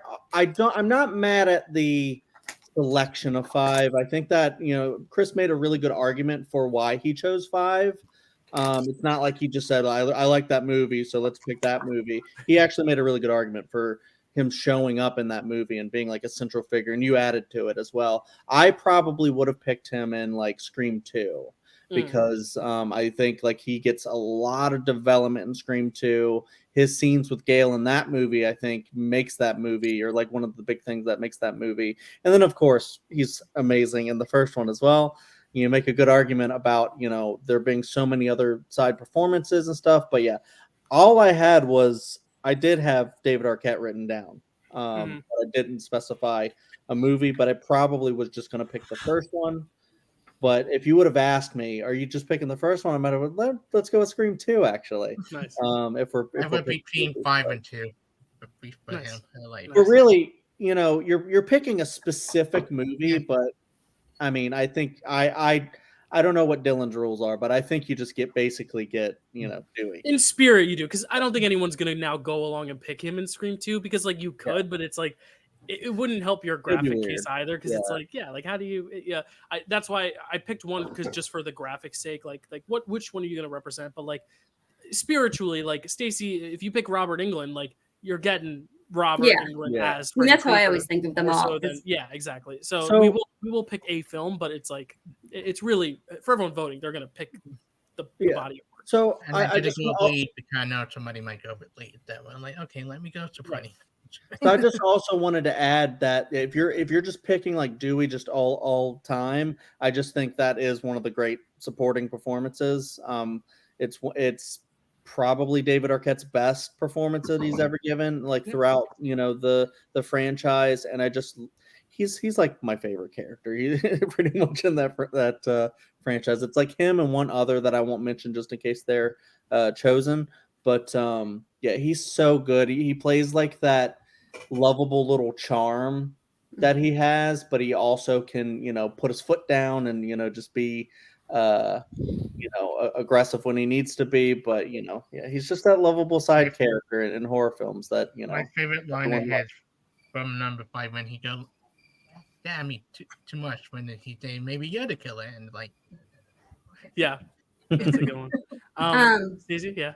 I just want to add one little thing because you guys have said pretty much everything. But as far as 5 specifically goes, I do think he's also really good when they first go find him in his trailer and he's like reluctant to help and go back with them. I think that's also like a very good scene of his that kind of highlights his arc and growth as a character. Yeah, for sure. And if you want to like look at like death scenes, he's getting killed like near death in every movie. Like, no. Right. Carly, any thoughts on David Arquette in Scream 5? No, it's a really good performance, and I really like picking Scream 5. I think it's a really interesting choice to pick that specific movie, and I think it makes sense. It's kind of his conclusion. Yeah. Not kind of, it is his conclusion. Right. All right, Chris, you're going to continue the ball rolling with your third pick. You've already picked your creepy kid and your supporting character, so you still got villain, hero, and creature left. So I do go with creature monster. I do go with unconventional pick, kind of similar to the Robert Englund one. Mm-hmm. Mostly because he did turn technically into the beast in the last half of the movie. Oh, okay. Yeah, I did go with Dave McAvoy in Split. Split. Yeah. Huh. Okay. Yeah. Yeah, I had him under villain, but is he an actual? I mean, well, he does do the like. Yeah, he gets turns into a creature. Yeah, he kind of does. It's been a while, but now that I'll allow it. I wouldn't veto that. No. Yeah. Okay. He's doing things you can't see a human doing. Yeah. Like even in Glass, he continued that whole like beast mode, and it's scary as hell. But yeah, I gave a Split here. Kind of similar to Tony Collette, their argument can be made that they had not released it in January, and I think he should have been in the conversation at least for best supporting actor for Split. And I think he gave one of the more terrifying performances I've seen in a horror movie. And the way he does it, like the beat personality is scary. Like when he's falling on the ceiling to Anya Taylor-Joy, yeah, like, and he just like. And the boss scene, and like it's scary, but his other personality, whether it's the mother role or the kid role, he does a great job with the multiple personality disorder. I think that he had McAvoy definitely up there, right? Iconic role that in a Shyamalan movie, all seen when you mostly hate Shyamalan movies that he gives us a performance that it kind of up with Tony Collette, kind of up there with Anthony Hopkins, like. I should get more recognition, but Sally did it because Shyamalan it came out January. Oh, yeah. Yeah. The whole January debate is interesting too. Yeah, like if it had been released later, would it have gotten like at least in the conversation for Oscars? But probably because I still think people had it like on their top 10 critics list at the end of the year. So I think there's a good chance. I'm like the small minority of people who really doesn't like Split at all, but loves Glass. I'm like the weird one who has that opinion. Yeah, it is weird. I know. But hey, I think he's great. No, I think he's great in it though. It's a lot of the other stuff, like the backstory stuff that I don't love, the flashbacks and all that stuff, but with Uncle or whatever, but I really love him in that movie, especially when he does become the creature and he kind of has this like other, again, like I'm so big about physicality and performance. And I think that's a great example of literally the definition of how to, make a distinct physicality with every character change. It's kind of like the Jeff Goldblum thing where every scene you're getting a different version of this fly human hybrid. And then, like in that movie, it's like every scene you're getting a different version of Kevin, and it's really interesting. So, right, Kevin's his name. It made my choice easier for villain. That's maybe for my surprise villain pick. Right. No, it was a good pick because now you still have villain open, so it was a good strategy pick. So you're already a natural draft day, Chris. Carly, I know I let you speak last time, so I'll let you speak first this time. What do you think of James McAvoy? I'm actually with you on. I prefer Glass. I do really like Glass. But yeah, it is a really good performance. He just kills it. Like Literally. I mean, anytime you give an actor as gifted as him the chance to play multiple roles, he's obviously gonna knock it out of the park. And I do like the physicality, like how like you really do fear the Beast when he's like portraying him, and yeah, it's a really good role, and I think it's a pretty good pick. Yeah. Anyone else? I just love James McAvoy in anything, so I mean, I was actually about to mirror kind of the same thing Stacy just said. It's just he's just a great actor. So yeah. you know, if you cast him in a horror film, you know he's going to bring it. I actually haven't seen Glass since it was in the theater, but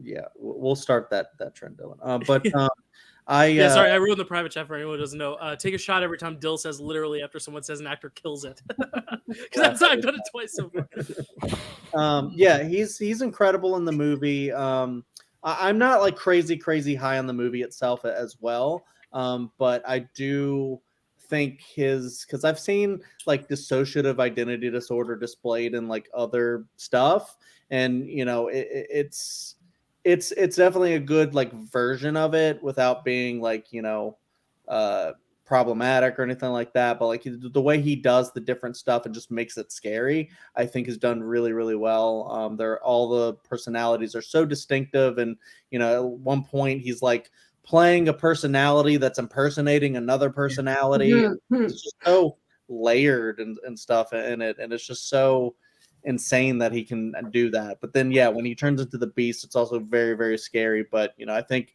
everyone's favorite is Hedwig, you know, because it's the best. Hedwig the kid. My favorite scene in Glass is when he does Etc. My favorite scene in Glass when he switched true to personality like 1 second after another when he like hits pulse in. Forgot about that. Yeah, Glass is so good. Yeah, that's such a Shyamalan thing though, where like you'll have half the people being like, "No, this film is not good. This one is good," and then everyone else like, "No, that one's good. That was like." I have people who love Last Airbender, and I'm like, "Really?" And then I have people who like hate Unbreakable or Sixth Sense, and I'm like, "Really?" Like it's just such a polarizing filmography. You know? I don't like Old. Dylan does. Oh my god, I love Old. I love Old. Yeah, and I hate Knock at the Cabin, and people like that one. So it's really interesting. I mean, his filmography is so all over the place, but that's a good thing. I think that makes for some fun discussion. And yeah, it does. Chad and I just talked a picture of this. Like, I literally came around on one of his films that I used to hate, and now I love. It's like the man. He's a magician in good ways and bad ways. So, but yeah, that's one of the greatest. And so is James McAvoy. Exactly. Yeah. All right, Carly. What's going to be your next performance? You picked your creature, you picked your hero, you still got your villain, your creepy kid, and your supporting character left. I will be shocked if anyone takes my villain. So, okay. Challenge. Yeah, I was going to say, that's my challenge now. Stacy knows what this. No, I'm just thinking that Chad and Dylan already picked their villain, so there's no way mine can get narrowed down any further, which I was hoping for it to do. I still need spooky kid and supporting. I really love my top two supporting performances, and I don't think they'll both get taken. So I think I'll go for my spooky kid. Oh no! Let's see if Dylan. Wait, no, I think I know what this is going to be, and it's not going to be the one I was going to pick. So go ahead, go pick it. Okay. I am picking Christina Ricci from the Addams Family. Yeah, not what I thought you were going to pick, but not what I was going to pick. So I'm happy. But good, yeah. You need to tell me later what you thought I was going to pick. I'll message you right now. Yeah. Okay. But yeah, I think her so she's not real. Like when you think spooky kid the way Dill intended it, I don't think you're thinking Wednesday Addams. But when I was looking at some of my favorite horror films, I was like, oh, the Addams Family. I love that film. I love her performance. Like she is fantastic in that film. Like she's my favorite part of that film. Every time I get a scene with her as Wednesday, I'm just having so much fun. She's delightful. Like she's creepy in a funny, amazing way. Like she manages to be creepy and unsettling, but also you can't watch that and not love her. Her delivery of lines is beautiful. Like I think like it's such a great performance, and she just brings it even as just a young kid. And I just like every single scene that she has. I'm just always looking forward when I rewatch to just see how she brings it. Jenna Ortega isn't. You can't pick Jenna Ortega for this because it's TV. But like it really shows. It's really awesome how we have too much great performances as Wednesday Addams, and it just really shows like how rich a character it is and how much fun it is to see her performance. And I was so excited when I thought of her. Millie Shapiro was my number one, but I am not sad at all to be stuck with Wednesday. Yeah. No, definitely not a bad thing to be stuck with her because she's great. It's funny because I actually my first Wednesday was Krista Rodriguez in the musical, so like I actually hadn't seen this movie until very recently. Yes, Chris. But recently I watched it and I didn't really remember my thoughts on it, so I pulled up my Letterboxd review and the very last line is Christina Ricci equals MVP. So clearly I loved her in this, even though I don't remember the movie too well, just because it was a few years ago since I watched it. But it's great. She's great, and I still need to see the sequel. But any thoughts on Christina Ricci, Chad? Yes, I mean. I've been quoted somewhere saying that Casper was my first movie I saw in the theaters, 1995, and so I'm sure Christina Ricci was like my first like crush if a 5-year-old could have a crush on or whatever. But you weren't crushing on Casper. You're not into the supernatural shit yet. No, not like that. No, not in that way, Dylan. But yeah, she is the best in the movie, and so much so that like that is the Wednesday for me, and I have such a hard time when I watch Jenna Ortega's performance as Wednesday, where I'm just like, she's not doing it right, and it's not her fault. It's just because she's not Christina Ricci. Even though Christina Ricci's in the show, I'm just like, to me, like she's not. I think it's also a problem with the character in that show too, where it's like she's not like going to her brother and saying like, I'm the one that gets to torture you and stuff like that. She's not going into Mercedes McNabb in the sequel or whatever, and when she's trying to do like a fun little Thanksgiving play about the Pilgrims, and she's talking about like how the Native Americans were slaughtered by the Pilgrims and stuff like that, and just like these really creepy things that she would say, and it's just all this like whole deadpan way of saying it. And I don't know. She's just so brilliant. Like you said, MVP. She is the best in those movies, and I really love those movies too. So yeah. And she hasn't stopped being creepy. She's really creepy and insane in Yellow Jacket. So there you go. Oh yeah, cool. She's so creepy, but I love her. You had to take my quote there. Yeah, I love Christina Ricci. I think she tied with Jenna Ortega for my favorite interpretation Wednesday. Even though I do love Christina Rodriguez's interpretation, yeah, it's so fun because we have so many. We have like a film Wednesday, we have a musical Wednesday, we have a TV Wednesday, and then we have an animated Wednesday. It's like you have one of each, which is kind of nice. Who plays the animated? Chloe Grace Moretz. Chloe Grace Moretz. Yeah. So yeah, it's great. You get every flavor of Wednesday. Yeah. All 4 Wednesdays of the month. And she's great. I kind of like her more in the sequel. Like, I think that camp scene is so iconic. Like everything with. And the Pilgrim thing is hysterical. When they first watched it, it's funny. Yeah, I love both and the family movie. I love them both, and she is the best thing about both of them. And she's great on Wednesday, playing the villain technically on Wednesday. Yeah, there you go.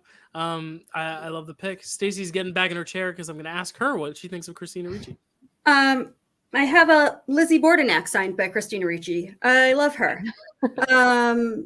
Wednesday, she is like the bar for Wednesday Addams. Unlike Chad, I don't dislike Jenna Ortega's portrayal of it because I don't dislike it. Not that you dislike it, but it's just you're so on the scale of like the scale is Chad to Dylan if we're putting a polar opposite end. Right. He doesn't hate it, but it is the less of all 5 of us in terms of like and I do think that she sets that bar though for a Wednesday Addams performance. I think this is a genius pick on Carly's part because I think of like this is my issue is I don't think of most of these as hard. I think of that as a family movie, but maybe because I'm weird because Addams Family is definitely supposed to be scary. But for me, I'm like, oh, that's a kid's movie. But she's fantastic in it. It's definitely one of her best roles, and that's saying a lot because she's done a lot of great stuff. Definitely, and she was a child. I mean, she could have been, it's very impressive. It's a very impressive performance for a child, especially. Yeah. Yeah, there you go. Moving on to you, Stacy. You get the next. God, pick, I wish I'd thought of that. Sorry, yeah, no, you're the last. Oh, okay. I'm having a lot of trouble here because I have two villains that I can't pick between, and you guys aren't going to narrow down for me. I don't know who I want now that I can't have Toni Collette for my main hero. Just to clarify, Stacy, Natalie Portman was my hero, so I still have to pick my villain. Oh, so you I haven't picked your villain? I have not. Okay, cool. All right, then I will go hero because I like all my hero choices, but I haven't watched any of them recently, so they're hard for me to talk about. Imagine if I snagged you supporting. I'm kidding. This is the last one I thought of. This is the last one I put on my list. It was kind of an afterthought, to be honest. But I'm going to go Emily Blunt in A Quiet Place. Nice. Yes. I think she's amazing in that movie. I mean, they're all amazing. Let's face it. That cast is great. And the challenges of having to deal with a lot of nonverbal communication in any movie is always a challenge to do well. That bathtub scene, I've had a baby. I've had two babies. Like, I can't even begin to tell you how much that bathtub scene, A, stresses me out because she sells that so well. And B, I don't think I could do it. Like, I mean, granted, she was acting, but like, I don't think I could do it in real life. I don't think I could give after stepping on that nail too. No, I know. Oh my god! That as soon as I saw that nail, I was like, "Oh, she's gonna step on it. She's gonna step on it." And they zoom in on it. Then when she has to, she turns into a badass in the end. She just gave birth to a baby with aliens running around in a bathtub, and then she's got to defend her kids because her husband dies. Like, come on. I mean, Emily Blunt always kills it, but literally. But this is like. Actually, does she kill? Yeah, she kills monsters, right? Yeah, she does because she has to. Right. And they figure out the whole thing with the hearing aid and anyway. No, I just think it's been a while since I've seen it, but she always has stood out to me in that performance as just being spectacular. Yeah.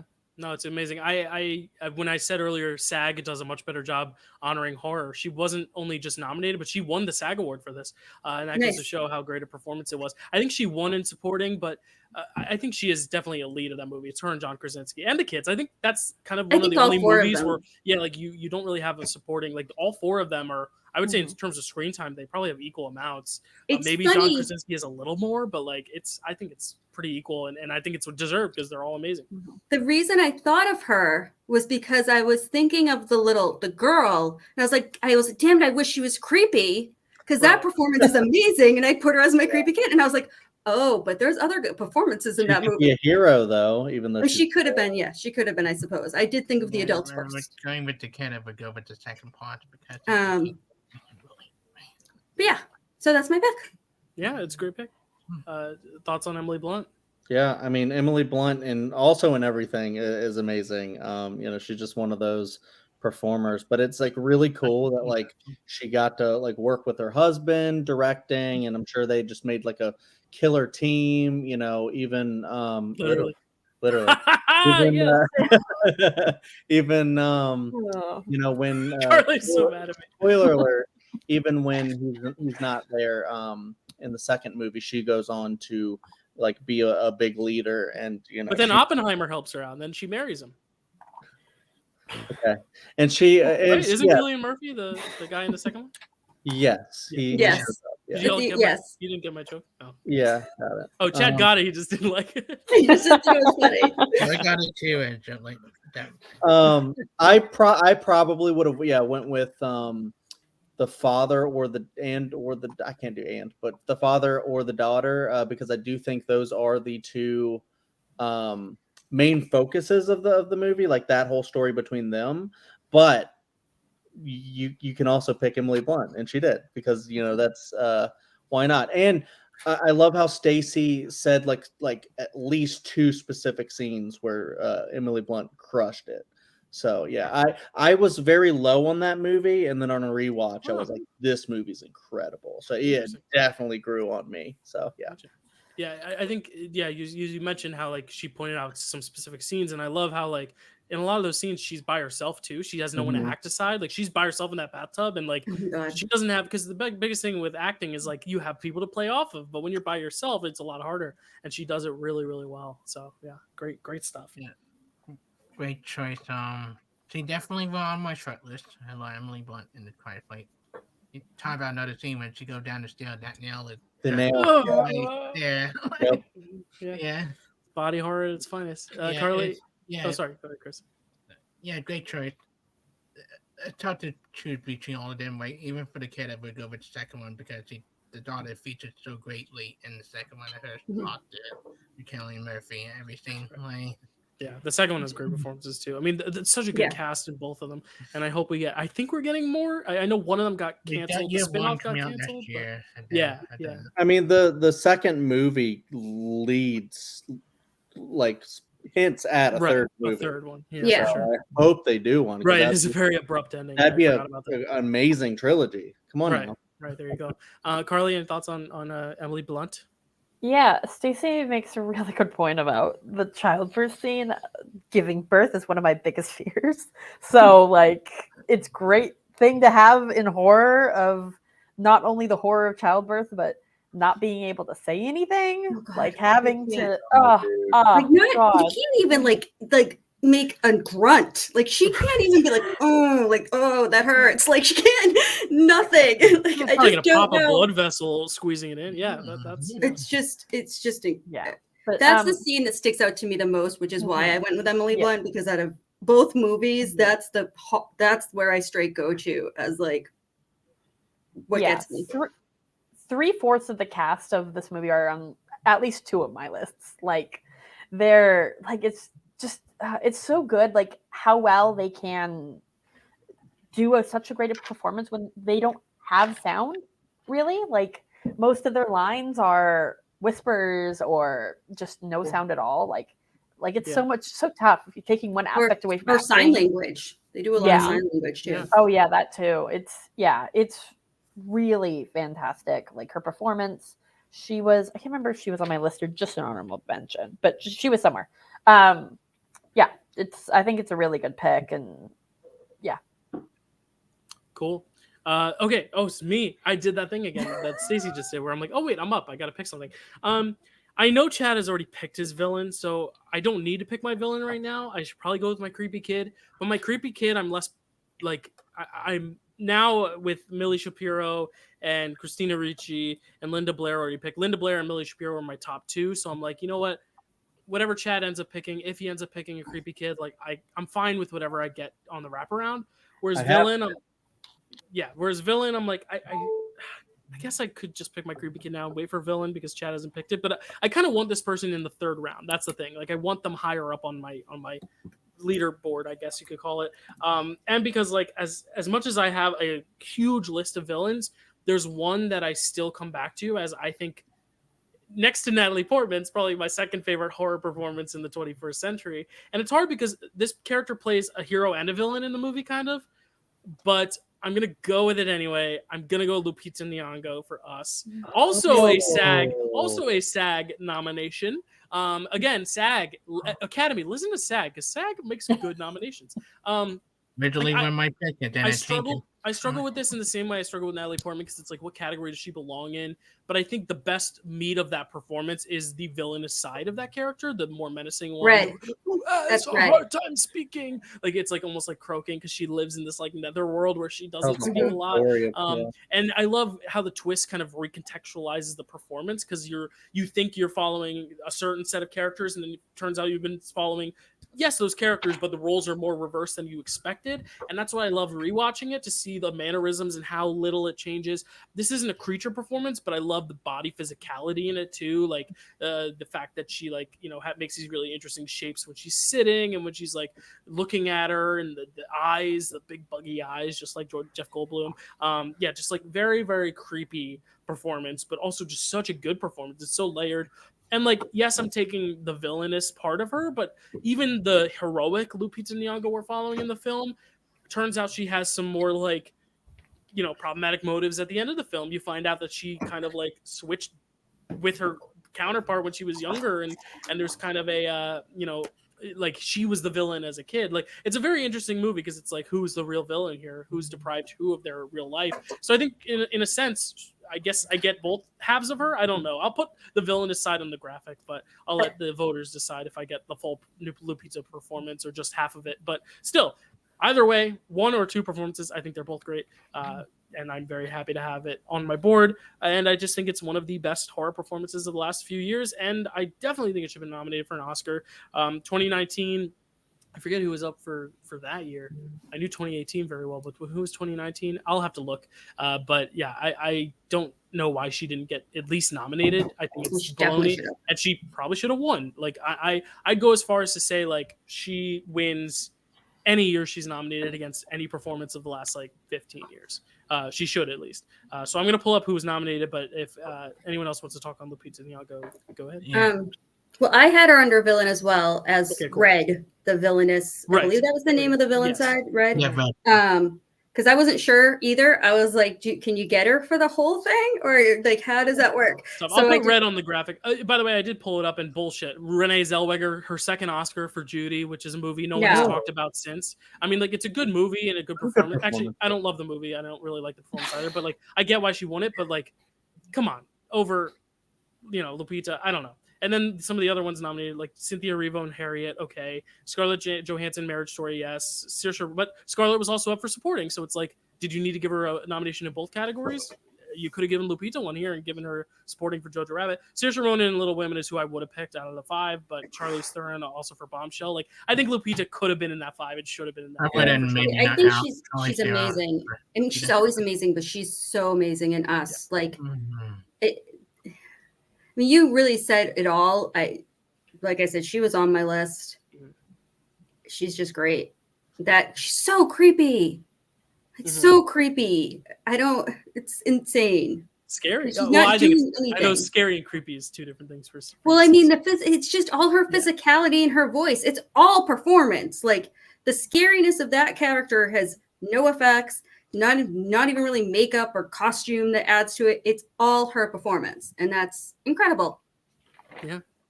I love Us. I don't get why a lot of people are low on Us in some community. Like the good commentary. I think it's phenomenal performance. There are a lot of good performances that very like from the kids to Vincent Duke to Lupita. Up there with Travis is like my two favorite Lupita Nyong'o performance. Like, and she was creepy. That monologue she gave, like when you first see her read it, like one of the more creepiest monologue of that year. Like, for sure. Yeah, going off what you said, like the film community's view on Us, it is pretty low. But I do think it's only because Get Out was such like a amazing debut that people, I guess, wanted like the best film ever, every movie he would make. And I'd argue Nope is one of the best films ever made, but I also get why people are lower on Us and Nope. I love all three. I love all three as well. But that's what I was about to say too, is people don't like Us as much because it's not Get Out. Right. And that's like one of the best films ever made or whatever. So, but even then, like I think every time I rewatch all three, because I like to watch all three kind of in tandem, because it's like, he's only got 3 movies, so why not watch all of them when I can? Every single time I rewatch, Nope gets closer and closer to dethroning Get Out for me, but they're all so amazing. So, Any thoughts, Carly, on Lupita? She's just fantastic. She's a great actress. I want more Lupita. I want to see her in like everything, and like she has so few movies, and like every single time she's in a movie, she just kills it. She just kills it. I'm gonna leave. I'm sorry. But yeah, she's just so talented. Like, oh god, I just love Lupita. I love her so much, and I hope she's in more stuff. Like, she should just be in everything. This is actually a great bridge of our past 2 conversations, because she is going to be in the 3rd Quiet Place film. Nice. So I was wrong. The 3rd film that was going to be a continuation is the one that got canceled. The one that is still happening is the spin-off, which is the one with Lupita Nyong'o, Joseph Quinn from Stranger Things, Alex Wolff from Hereditary, Jimon Hansu, who was in the 2nd one. So he's going to be kind of the connective tissue there. And then Dennis O'Hare, who I also love. So that's going to be really interesting. Alex Wolff is also in Pig. Yeah, yes, he is. He's amazing. Right. He's also a naked brother. A naked Forget my brother love to for man. Pig. There you go. Not a horror film. Very sad, but not a horror Yeah, film. he's a naked brother. Yeah, he's a naked brother. Always will be. And his brother is still living in the paper town. And they look very, very similar. It's uncanny. Sorry I interrupted you, Carly. Anything else? Oh, I was yeah, it's pretty much done. Just give me Lupita Nyong'o every day, all day, forever. I love her. I'll let her know. Chad? Yeah, she's incredible. It is you know, kind of sad that because Get Out is so monumental that like the other films just like pale in comparison in people's minds. I mean, I don't think Us or Nope are as good as Get Out, but they're not that far off. You know, he's an amazing filmmaker, and Us is incredible. It's scary, and I think she is just incredible in it when she shows up as Red and does the whole monologue. It's incredible. But I also love like the whole mirrored fight scene that she has to have with herself towards the end. You know, it's just like all of that Set stuff. to that music too. The dun, Yeah, dun, it's dun, super dun. incredible. And like, I don't know how the hell they choreographed that with like herself. Like, and it's so like robotic and magnetic, like because they're just like, you know, mirroring each other the whole time. It's just so incredibly done. And you know, I don't know how she did that. Yeah, it's kind of like what Stacy said with Linda Blair. It's like, yeah, there's body double stuff going on because in a movie like that you have to, but it's like there's still enough of her doing both that it's she's like, playing it's both parts. Yeah, exactly. Even in that dance, like when it goes back and forth, like that is her twice. It's just when they're together, there's obviously body double stuff, but like still, they, you know, it's amazing. She's amazing. I'm happy, but I gave up my creepy kid, so I hope Chad doesn't steal it. Oh, go ahead. I'm sorry. She does that. Mhm. Yeah, I'm like, oh, scary. But you do get 2 picks now, Chad, and I hope you don't pick my creepy kid I was going to pick, but maybe you will, and then I'll have to pivot. But go ahead. You've already picked your villain, and you're a monster. Well, I might not go creepy kid just yet. Okay. I might give you another chance. Nice. So I need supporting and hero. Mm-hmm. So let me go in the middle. I'm gonna go with an all-timer supporting. Okay. And I'm surprised no one's picked this yet. And I'm sitting here like thinking, like, am I missing something here? Yeah, I'm gonna pick Anthony Hopkins as Hannibal Lecter. Is that a villain more than Anthony Hopkins and what? The Silence of the Lambs, Hannibal Lecter, as a supporting. That's character. not a supporting role. villain?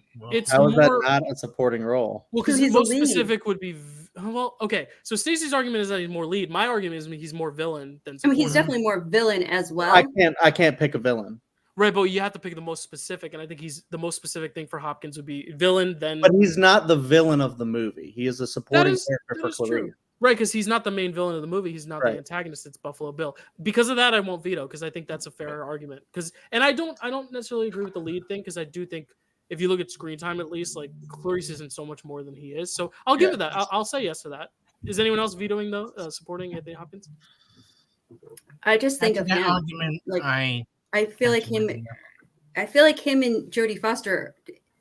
Didn't he win lead actor? He did win lead actor, but he was nominated other places in supporting. And because I was gonna say, because in my head they both won leads, and I always think of them as like just the leads of that movie. Yeah. Well, also, yeah. But in that argument, also, you know what? It's fine. Emily Blunt was also nominated supporting, and you picked her in lead. So I guess. Yeah, and I said in the chat I should probably have put her in supporting, but I didn't. Yeah. It was just a last minute pick. I'm not going to veto it, but if anyone wants to veto it, it's fine. No, because he's also not in the movie a lot. Because when you look at his whole one time in the movie, he's not in it a lot. Yeah, doesn't he have like one of the least amount of runtime for a nomination or something like that? For best actor, he's got I think only 20 minutes, which is either number he 2 or number 20 1. minutes? How is that possible? I know, right? And I think that's the effect. That's I don't know, but that's I think the record for the smallest amount of screen time for a lead actor winner. Because it's crazy. Yeah, I think a lot of people, at least looking at the graphic, will probably go, "That's the villain. That's not a supporting role. That's a villain." But I do think you're right. You make a good point. Buffalo Bill's the villain in that movie. It's not Hannibal Lecter. Hannibal Lecter helps him get there. So I agree with that. I 100%. He's a villainous supporting character. Thinking him of supporting just screwed up all my stuff. Because I would have picked a different hero. Oh, because that was going to be. It's whatever. I went in the order I went in. I should have picked something else. That's the draft day roller coaster, isn't it? Mhm. And Chad has a habit of doing that, dropping the little like bombs to derail everyone else's strategy. But that's a good thing. That's I usually do it to Stacy too. It's actually more that I wish I picked a different hero now. I didn't pick a certain hero because I thought I wanted to mix up movies. I didn't want all the same movie. Gotcha. That's what I'm doing too, but it is what it is. At least you narrowed down my villains. There you go. But Chad, actually talk about now a Hannibal Lecter, because now we've established he is going to be a supporting character. So go ahead.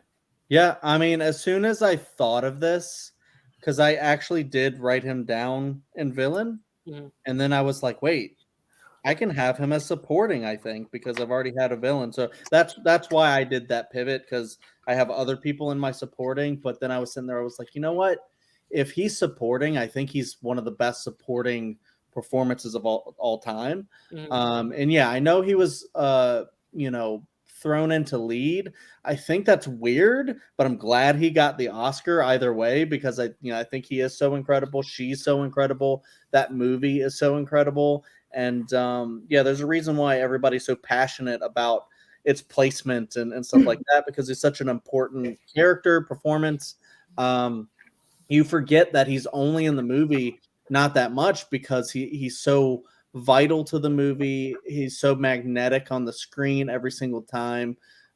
He's got that really creepy performance where he's trying to get like Clarice to trust him and stuff like that, and like get into her mind, but he does that with us too when we're watching the movie, and we're like, maybe I would trust that guy, but wait, doesn't he eat people?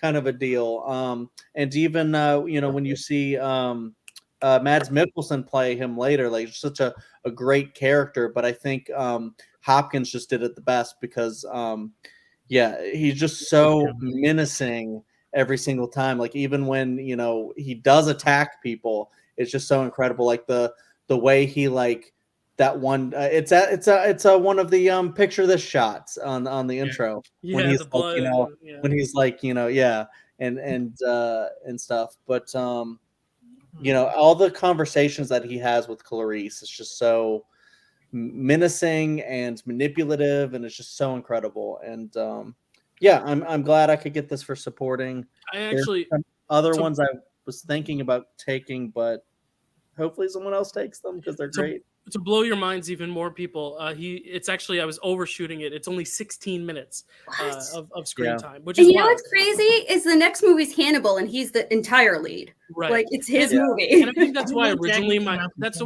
my brain went, no, he's more villain than he is supporting. But in a fair argument, if we're going by movies and not overall character, because if you're picking him as Hannibal Lecter, then I would say he's more villain. But if you're picking him as Hannibal Lecter in Silence of the Lambs, I think he's more of a supporting role than he is a villain. I think he was also Hannibal Lecter's also a main actor as a different actor. Sorry, what you were saying, Stacy? I was saying I think you're right. I'm just not happy about it. I get that. I mean, if you guys would have vetoed it, I wouldn't have fought that hard. I fought a little bit, but then I was like, I mean, it is what it is. I have others I could pick. Like I said, I'm more upset about that I didn't pick a different hero. Yeah. It's just impressive that you were able to get 3 iconic horror villains with creature, villain, and supporting, which is just impressive. Because originally I had written, I think, like supporting hero, but even in this film, it's like he is not a villain to Clarice. He helps her. He's heroic in her journey. He puts on somebody's face. He's a bit of a villain. He cuts off a guard's face and wears it as his own to get out. He's a villain. Right. But in a way that like the Beast is I like Dylan defending that. Dylan's like, well, yeah, he does kill those guards. I mean, who doesn't put someone else's face on their own? I mean, look at Nicolas Cage. Is Nicolas Cage a villain in Face Off? Like, is John Travolta a villain? Yes. Nicolas Cage is a villain in Face Off. You're right. He is, but is John Travolta for putting his face? Yeah, I don't know. He had an operation. I think we're gonna find out soon what Phil does with his extra time. Wear it to like get out. Totally. No, but I think this is going to be something that I think when people see the graphic, they might be like, that's a villain, not supporting. No. But I do think we've made a good case for it being so. Category aside, I think it's a great performance and it's excellent, and it's one of the best ever. This was when I was listing off Oscar, how many Oscar winners have been from horror. I just forgot these two because I was like, oh wait, yeah, because the one document I looked at considered it more thriller than horror, but then when I looked at another document, it had 6 performances. I was like, yeah, that makes sense. I'm hoping when people look at the graphic, they don't just think about this. I'm hoping they just go, oh shit, he's got Anthony Hopkins. Yeah, that's what I would do. Anthony Hopkins and Jack Nicholson back probably just won me, but Silence of the Lambs is one of my all-time favorite movies, period. I know. Not favorite horror, not favorite one of the probably top 5 period movies for me. How many Oscars did that movie win, Dylan? I know you got that number on the top of your head. You don't? Okay. I know it won at least 5. It won the big 5. It won the big 5, which is picture, director, actor, actress, screenplay. But let me look at the exact total. I think that was it though. I think it only won those 5. But it may have also won. But it might have also won like editing and score. So let me just check really quick. Keep talking. I'm finding it. I'll keep talking. Yeah, 5. It was 5. It only won 1 Golden Globe for Best Actress for Jodie Foster, but then 5 for Oscars. The other reason you think of him as the lead is all the remembered quotes are his. Everything that gets quoted from that movie about the liver and the fava beans, about having someone for the tax collector for dinner at the end when he calls Clarice, like those are all his lines. So that's the other reason. I mean, the final line is my favorite line in movies, maybe ever.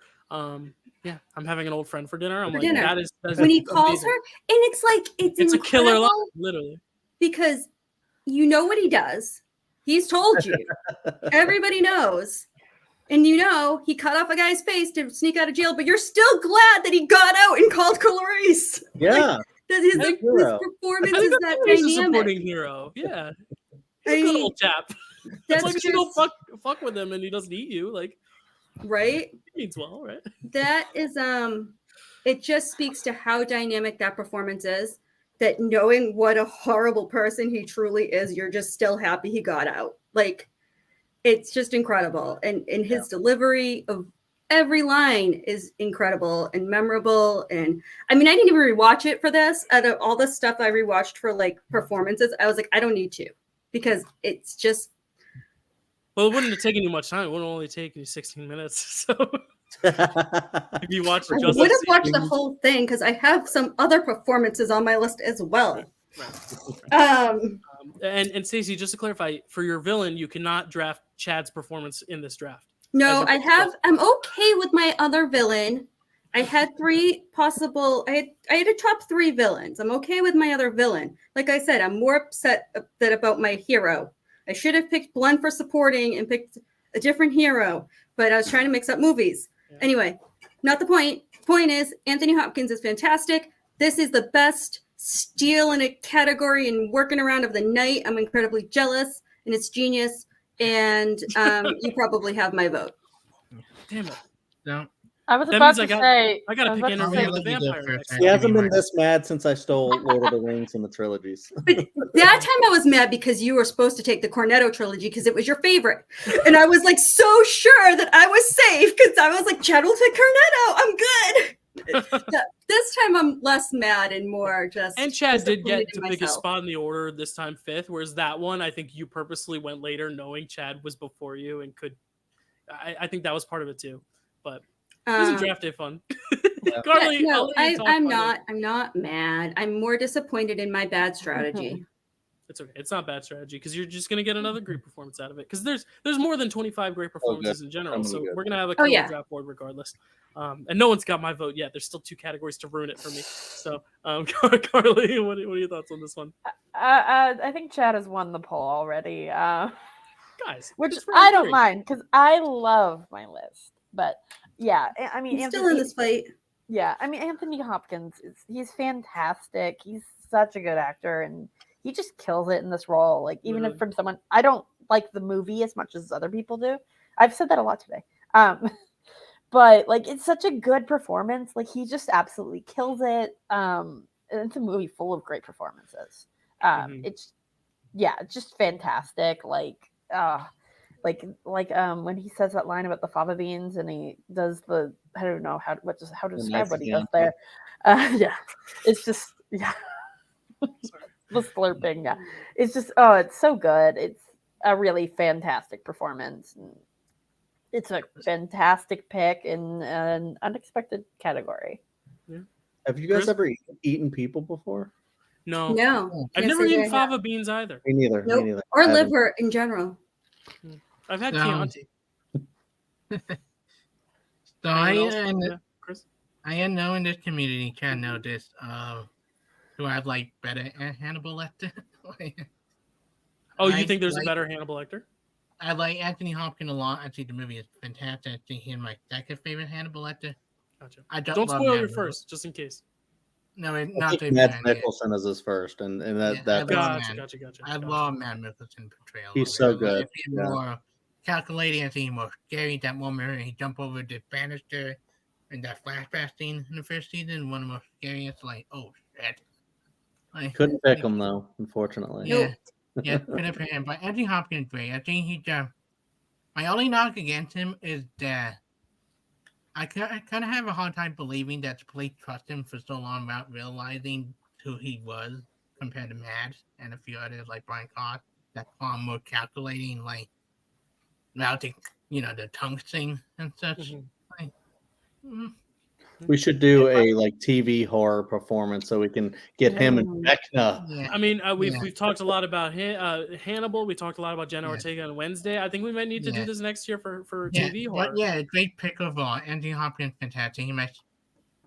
He's my I like him a little bit better than Brian Cox. He's my second favorite. Nice. portrayal. All right, Chad. I can't wait to see what villain you pick for best hero. I'm kidding. I'm kidding. You still have your hero and child left. So take it away.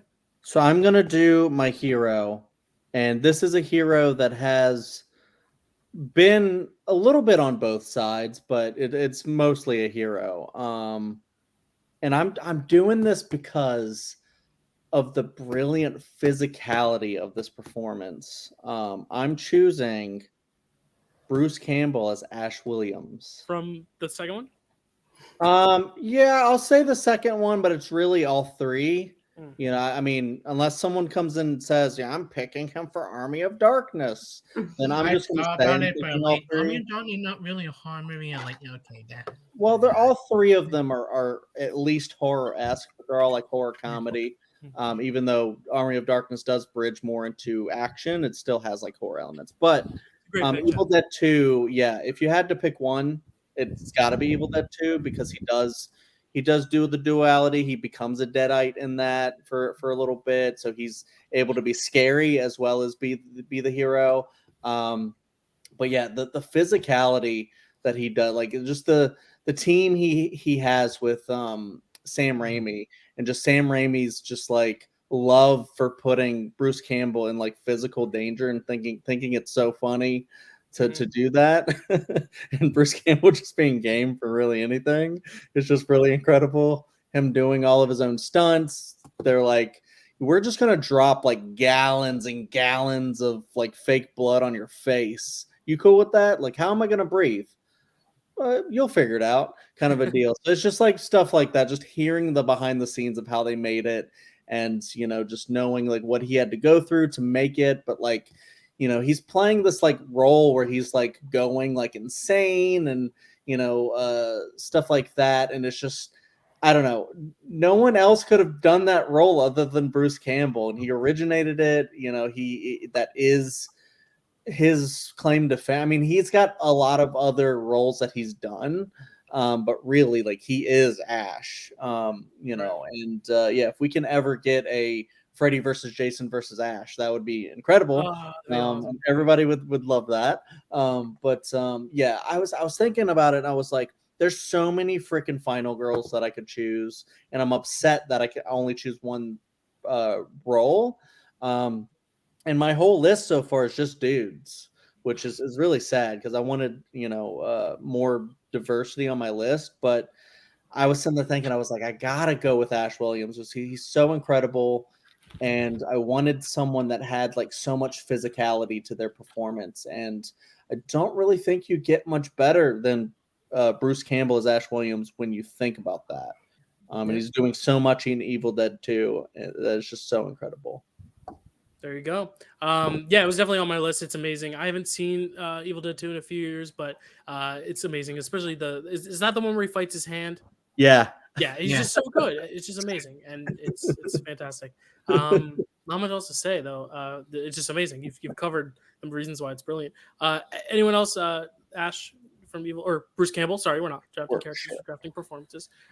Bruce Campbell in Evil Dead. He's Yeah, great. it's all about. Sorry. No, that's okay. That's all I want to say. I mean, Chad said a lot of it, and he's great in them. And he's right. No one else could have played that part. Right. Sorry, I'm pivoting. I'm looking at information because I'm trying to it. I have a back and forth between him and my other pick for here. We will get to a little bit later. Like, I love Bruce Campbell in this role. I love Ash. I love the TV show. I love the movies. Like, overall, Ash is one of my favorite characters, hero character in horror franchise. Army Darkness is one of my favorite horror comedy all time. Yeah, there you go. Yeah, and the fact that he brings so much comedy to the role, it's like a slapstick kind of like silent film performance, really. The London Bridge scene when he just stepping on like little mini version of Army Darkness, one of my favorites. Yeah. Yeah. Carly, any thoughts on Bruce Campbell? I've only seen Evil Dead once, and I wasn't really paying attention when I was, so I'll need to circle back to that at some point. Ooh. They're so short and fun, so yeah, they're just easy watches. Yeah, but that's a great pick, and I'm glad because it was not you didn't pick the creepy kid that I was going to. So I'm very excited now on this wraparound. I'm just gonna like beat a dead horse here. That's probably a bad phrase, but I picked him for my best actor on Picture This a few days ago. I think it's one of the greatest child performances ever. It's Haley Joel Osment in The Sixth Sense. I wasn't going to pick that, by the way. Gotcha. Okay, well then I'm saying. But yeah, the Haley Joel Osment's performance in The Sixth Sense is so good because at times you forget he's even a kid. Like he's having adult, mature conversations to where he's acting alongside Bruce Willis. I think he's acting better than Bruce Willis in it, and just like really just bringing so much depth and nuance to a child performance. I forget. It might have been Carly earlier who said like it's hard to find some kids scary, or was that Stacy? Me. That's me. Yeah, because sometimes kids are young and they're so cute that like sometimes it's hard for them to be truly scary or frightening. Just reacting to scary things, really. Yeah, and some of them also just haven't like come into their own as actors and just can't like get to that emotional place that adults can. And that's not to slight anyone, but I mean, this isn't a horror performance, but Chad and I both love Henry Thomas, and I think that's the greatest acting performance of a kid ever in E.T. And maybe someone will pick it, but I would veto it because I don't think E.T.'s horror, but that's my own personal tastes. I don't know. I almost thought about picking the voice of E.T., Pat Welch, but I didn't. Is it Pat Welch or I forget her name? I think it's Pat Welch, right? Okay, that one's definitely a family movie. Right. I saw it at 3 in the theater. Someone could pick Henry Thomas for something else. Right. That's why I didn't say it. But yeah, I think E.T. is a Halloween movie, but not necessarily a horror movie. Not even like a horror comedy. But anyway, my point is that like kids, when they do have that ability, are so much more impressive to me than even the adults, because it's like you're literally not, your brain is barely developed and you're giving us these wild, amazing performances. And I think Haley Joel Osment in The Sixth Sense really just makes the movie for me. I know there's so many other great performances in it, some we might even still talk about later, but it's like that range of emotion and the idea of a creepy kid, like, because rewatching it, he's not like, he's not actually creepy in the fact that he's not like evil or anything, but he does have this creepiness to him in that first, second act to add to that mystery and kind of build that suspense. And like, what is this kid, what is his deal? And those frightening scenes where he's frightened, it's the same thing I was saying earlier with Natalie Portman. It's like, because he's frightened, we the audience are frightened because we're with him 100% of the way. I think there's one Haley Joel Osment performance better than this, but it's not a horror movie, so I can't pick AI, but this is definitely my second favorite Haley Joel Osment performance by far. It is so good and I love it. I know I just picked it for Picture This, but when looking at my list, Linda Blair was my number 1, Millie Shapiro was my number 2, this was my number 3, and I said, you know what? It's my number 3. I'm going to pick the one that I like best rather than just picking one because I just picked this on Picture This. So I was like, why not be redundant? I don't care. I'm going to be redundant when I pick Natalie Portman for Picture This in 2010 too. So it's like, whatever. I don't mind picking my favorites over and over because they're my favorites for a reason. Chad, we just talked about this, but do you have anything to add on Haley Joel Osment? Yeah, I mean, I actually didn't write him down just because, like, when I was thinking about creepy kids, I was just literally thinking about kids who are creepy. But I mean, when he goes, I see dead people, that's creepy. That's just creepy, in general. Mhm. He's describing things that are creepy. It's creepy. So Yeah, it's you're all like right. the cold stares too of him just like I'm not looking at his vetoing face. it. I'm not arguing No, I know. against it. I'm just saying, like, that's why I didn't write him down. But he's an all timer, of course. It's one that makes the movie. The movie's not as good if he's not in it and is not giving it his all. And that's the movie that we remember him from. And he hasn't been doing. I mean, he's been in a couple things that's really good as an adult. But unfortunately, it's just. He's not been able to recapture that same magic that he had back in 1999. And he's just so incredible throughout the whole movie. And it's not just him being creepy, but him just like being just a really great performer. I mean, he's a hero too. So could have picked him for that, but as a creepy kid. Most specific is kid than hero, but yeah. Yeah, and he's phenomenal. So come on now. It's the best. Yeah. Any thoughts, Chris? It sounds like you have thoughts on this one. Yeah, I love the since Harry Joe Osment will always be sore to me thinking hard that way. We get those two in my head. That's right. I forgot he's sore like Kingdom Hearts. Yeah, that's right. Yeah, can we perform whenever that come out? But I love this pick. He definitely was on my short list between him and Millie, because he always popped in my head when I see a creepy kid from horror movie. Yeah, great pick. I hope he continues to have a good career. Voice HR and probably more Kevin Smith maybe knowing him. Say his sister's been doing well. Like, just get them in a movie together. She should have gotten him a job on Hannah Montana. I don't know. Carly, any thoughts on Haley Joel Osment? Yeah, like that line when he says, "I see dead people." Like, there's such a cheap way to act that, and he doesn't. Like, you can tell it's not like trying to scare you. We're trying to be creepy. It's just he's like in tears when he says it. He's scared. Yeah, he's afraid of the fact that he can see dead people, and it just feels so genuine. Like it's a really good performance. I haven't seen The Sixth Sense in a while. I really want to rewatch it because he's just fantastic. It's okay. We won't spoil it for you. It's okay. And then also when I think of The Sixth Sense, a lot of the times I'm thinking of Stuttering Stanley. That's certainly a creepy. It's moment. creepy. Yeah, he's a creepy. Like, honestly, like, yes, he means well, but he's creepy in it. Like, he is. And I even think he's a little creepy in AI too. But it's just not a horror movie, so I didn't go with it. But that is if anyone hasn't seen AI, it's the best performance I think he's ever given. So it's amazing. It's one of my favorite Pinocchio stories as well. Stacy, any thoughts on Haley Joel Osment? Yeah, sorry, I'm looking up. I know I'm going to do that thing again where you're the last one to talk, and then I'm going to segue into your next pick. So be ready. Yay! No, I think he's great. I remember seeing this in theaters and being pretty blown away, really, with just all of it. But and I struggled with him he is on my creepy kid list. He actually ended up being like number 2, but I struggled because he isn't creepy. Like he reacts in such a way to the creepy things that makes him kind of creepy, unlike the other kids I was talking about that just really kind of like creepy things happen around them and they kind of give blank dead stares and that's supposed to make them scary.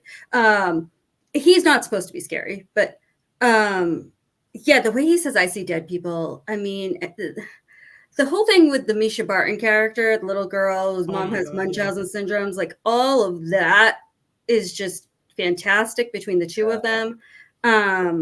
And I cannot separate The Sixth Sense now from knowing that my friend almost got that role and Haley Joel Osment beat him out. Oh, right. That's right. It's very hard for me to not think that immediately after I think of the movie. Right. Yeah, and I will say, I think rewatching it, he's not as creepy because you know what's up. But I think the first time you watch it, and it's hard for a lot of people to talk about the first time because they've seen it so many times or the twist is so prevalent and stuff. But when you don't necessarily know what's going on, there's an element to it where you're wondering if he's messed up in some way, right? Because everyone else treats him like he is. So maybe there's that element of the first time you watch it, he's even creepier because you think maybe this kid is going to turn somehow. Maybe it's like a Linda Blair Exorcist thing. And let's face it, go off the rails. Kids that see and talk to ghosts are creepy. Yeah. That would creep me out if my kid was doing it. My kid's named Cole. That's right. Yeah. Did you name him after this movie or no? No, there's a couple Coles. the name, Cole, that I came from a couple of places. This movie, Days of Thunder, was another place I heard that name, and I just really liked it. Cool. I love that name. Cool, Cole. And Stacy, I am going to segue now to your pick. Okay, so I'm gonna assume I cannot move Emily Blunt to supporting, right? That's not allowed. The time has come and gone. I would have said yes if it was still your pick, but because we've moved on since, nope, it's fine. So yeah, it's fine. It's fine. I'm just trying to figure out. So you have villain and supporting left. I can't find the screen time, so that's what I was been trying to do, is find amount of screen time, because I want to go with supporting, and I want to go, and hear me out before you veto me. I want to go Anthony Perkins in Psycho, and I know you're going to say he's the lead, but he doesn't appear till 27 minutes in the movie. Marion Crane has 45 minutes of screen time, who is what we think is the female lead. Half the time, I just rewatched it. Half the time we're with her sister in The Private Investigator. He's not in it that much. Like, I mean, he's probably in it as much as Marion Crane is, but she got a Best Supporting nom for her 45 minutes. I'm going to veto is because when we, talking about you have to draft the performance that is most specific, I think he's more specifically villain than he is supporting. And I think because I know the mother's more the villain. Well, actually, no, he is the mother, right? I forget. It's been a while, but I think he fits villain more than he did. You can still pick him as villain. Good performance. But I think if you were to pick him in villain, I'd say yes, but supporting, I'd probably veto. Not because he's not the main lead. I think there's other characters you could consider lead, but I think there's like no lead. That's the thing. If you watch that movie, there's nobody has. Yeah, I still think just because I think he's more villain than supporting.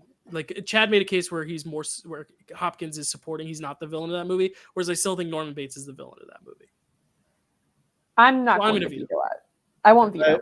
I would agree with Dylan here. I was thinking about it because I mean, I still think that Anthony Hopkins is the villain in Silence of the Lambs, but it's whatever. Well, if you can make an argument for someone else being the real villain of Psycho, but I don't know if you can.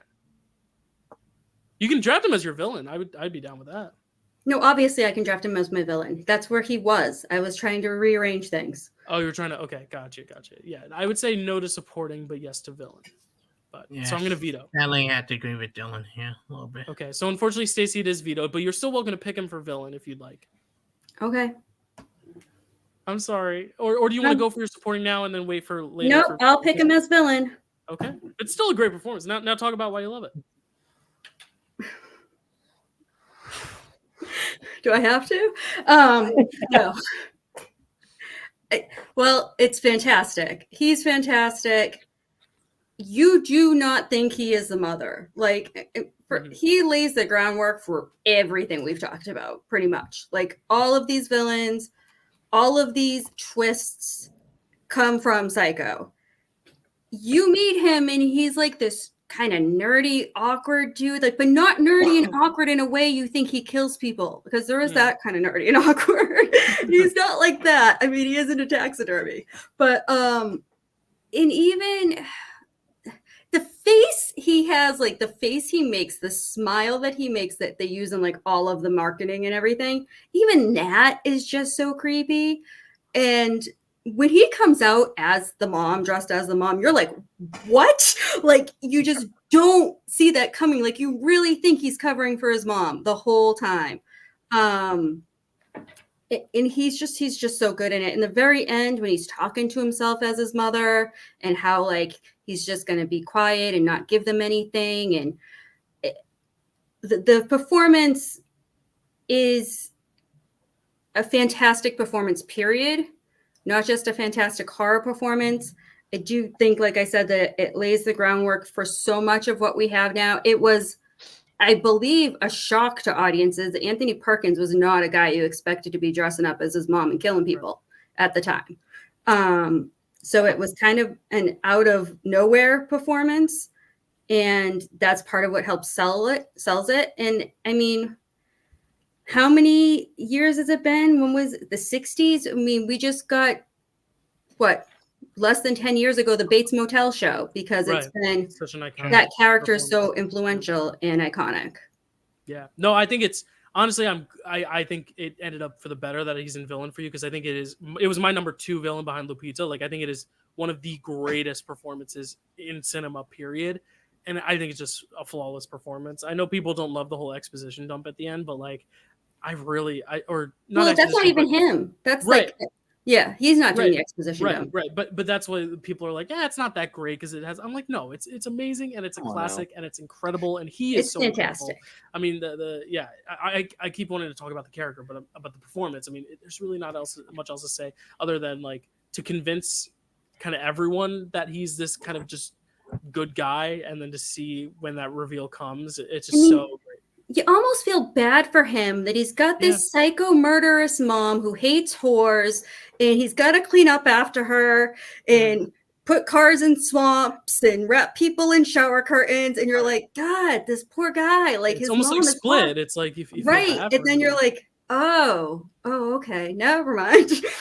Then you see his mom as a skeleton in the rocking chair, and he even does the voice. He fights with his mother about putting her in the basement when the cops are coming, and you still don't realize it's all him. Like, it's off screen. It's just their voices and him. He completely sounds like it could be an old lady. Yeah, I think when you rewatch it knowing it, you can kind of pay attention and find it out. But even then, it's like he's really good at disguising the fact that he's not. Yes, and they shoot the mother, like when she comes out and does, like, there's a couple of scenes where she comes out of the room and gets people. They shoot it from above, and he hides his face. And it's just, I mean, that's Hitchcock being a genius, but the whole thing is genius. He's genius. Anthony Perkins is genius. Yeah. For a 4th round pick, I mean, that's a steal, I think. So that's great. I was trying to decide between him and Hannibal Lecter. Yeah. Well, yeah. That's why I was fine with him taking Hannibal. I just was upset about the other thing. Right. But no, I think it's a great pick, and I agree. It's amazing. Any thoughts on Anthony Perkins? Yes. Chad, go ahead. Yeah. I mean, this is an all-timer. I mean, come on now. You know, it's Anthony Perkins.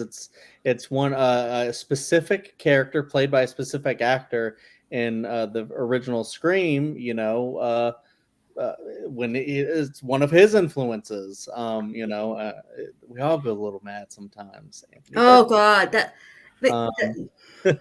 I love that line so much. Yeah, so much. The cool thing too is, because I know everybody loves, I guess not everybody, Dylan, loves Psycho and his performance in it. If you get a chance to watch Psycho 2, he elaborates on that performance and dives. Are those movies good? The second one is pretty good, I think. I really liked it. It's a little bit of a slow burn, and you're trying to figure out like exactly what's going on, but it's him and Meg Tilly, who's Jennifer Tilly's sister, isn't it? Cool. And yeah, it's a really cool, like, you know, they're great together in the movie. But yeah, he's like kind of recontextualizing Norman Bates as like a kind of a hero, like a lead, more of a lead performance than the villain. So that's actually cool that he does that. But you know, I won't spoil the movie. But yeah, it's such an iconic performance to see him just being this kind of like nice everyman guy that like talks to this woman, and then all of a sudden this happens, and you know, if your first time watching it, you've never seen it before, you might not even realize that was him. Right. With the wig on and stuff like that. So yeah, it's an all-timer. Great pick. Yeah. Carly? Or Chris? Sorry. No, it's okay. Spread the wealth. My colleague to go first. Yeah, I've only seen this movie once, but like everyone has said, it's an iconic performance and an iconic movie. I mean, just hearing people talk about it makes me kind of want to watch it again. So maybe I'll have to give Psycho another rewatch. But yeah, I mean, everyone knows about it. Like, it's, even if you've never seen the movie, you know what the Psycho thing is, you know what the twist is, and you know that his performance is great. Yeah. Chris? Yeah, my first time watching it went in college, intro to film class in college. Nice. I love this film. I think it's fantastic. Unlike Anthony Hopkins, this is my preferred performance for Norman Bates. I think he's fantastic. Steve Fenningheimer second best, but this is their iconic. What, not Vince Vaughn? I'm kidding. Fenningheimer Vince Vaughn's the one who does it in the remake, right? In the remake, yeah. Yeah. So Freddie Highmore is also really good in the role. Freddie Highmore's good. Oh yeah, but just iconic. He's creepy. He might make you laugh at some of his lines. Then when you go back and rewatch it, the line more creepy than laughed and Right. Yeah. Cool. So yeah, I think it's a great pick. Anthony Perkins off the board. We move on to Carly now, who still has to take her villain and her supporting. That's why I didn't save you for last for the. I didn't know it was my turn. Oh, I'm sorry, Carly. I literally gave you the gift of letting Chris speak last to give you time. Okay. I have plenty to pick from. I'll have so many more honorable mentions. Yeah, the honorable mentions for this is going to be deep. I think supporting is probably slightly more likely to go. So I'm going to pick, I forgot how to pronounce her name, from Bodies, Rachel Sennett. Ooh. Oh, nice. Yes. Nice. Sennett, I don't know. Yeah. I love her in this movie. She's so funny. Usually when you're thinking horror performances, you're not like, oh, they're so funny, but she's hilarious in this movie. She has some of the best lines. Her delivery of "he's a Libra moon," and that says a lot. It kills me every single time. Yes. And that beautiful upper middle class delivery. Oh my gosh, it's so good. She's so charismatic and funny, while also like all the characters in this movie, just kind of being a horrible person. It's like I would never want to be in a room with her, but I'm more than happy to watch her act in this. Right. And I think it's just she really adds to the ensemble. Like I think you could pick anyone in this movie and say they were supporting, just because it's such an ensemble piece. But she really adds the ensemble and the different dynamics. I love, this isn't really her performance, but I love the look of her with the little glow sticks around her neck. And she's just has such a fun performance and a film that I think is just amazing. And she plays her role so well. So I think she's a great performance in this. Yeah, I think it's hard to pick a lead. I would say maybe the two final girls are probably the lead if you had to pick, but I won't spoil who because people might pick them. But such a good performance, and I think she plays hot mess so well, to where it's not a mess in terms of like the performance isn't sloppy. It's very well thought out, very meticulously crafted, but it's crafted in a way that it's still Hot Mess Express. It's the same in Shiva Baby. It's the same in Bottoms. It's like she does that role so well, where she's just so unhinged and unfiltered. But it works, and she's, like you said, such a charismatic screen presence. She got the Riz, and I think she's just amazing. I mean, yeah, it's all the characters are very unlikable, and that's why I really hate watching the movie. But like, that's to the effect of the movie, because they do a good job in making these characters, save for Maria Bakalova's, really, really obnoxious. But I think that's the point, is trying to capture this specific culture. And I think Rachel Sennett is like really epitomizes that Gen Z kind of culture in a person, the cringy Gen Z culture in a person, and I think that's kind of, to the film's effect. And I think she's definitely, at least for me, the standout. And she's the standout in everything I've seen her in. Maybe not Bottoms, only because Io is amazing, Io Edebiri. But she's, Rachel Sennett is so funny. Like everything is like very heightened, and like everything she says is just like this, and it works for every single line delivery. It's perfect. I love it so much.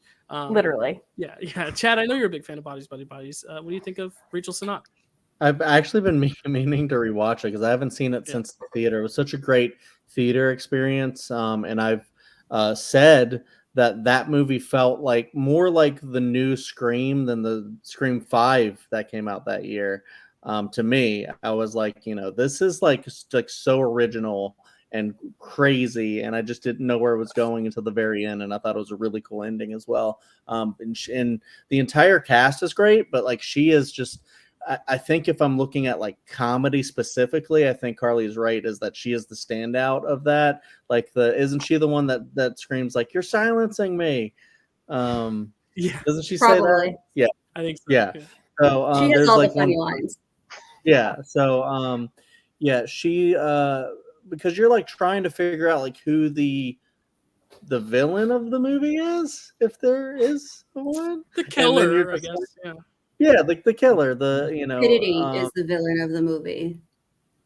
Yeah, Who? and Stupidity. Stupidity. Yeah. Yeah, there you go. but yeah, so like she's giving like a layered performance there, because you don't know if she could be the killer or whatever. So that's why it's kind of like a Scream kind of thing. But yeah, it's great. She's great in it. Yeah. Stacy, thoughts on Bodies, specifically Rachel Sennott? I actually rewatched this not that long ago because I was showing it to somebody else, and yeah, she just stands out. I mean, everybody's really good in it, but she just adds the funness and the light. And like I said, she has all the funny scenes. Her reactions to everything that happens are so fantastic.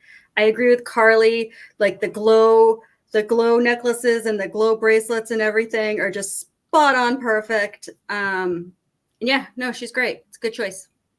Chris? Yeah, I love Rachel Sennott. I didn't realize she was in this year of looking at her filmography after seeing Bottom.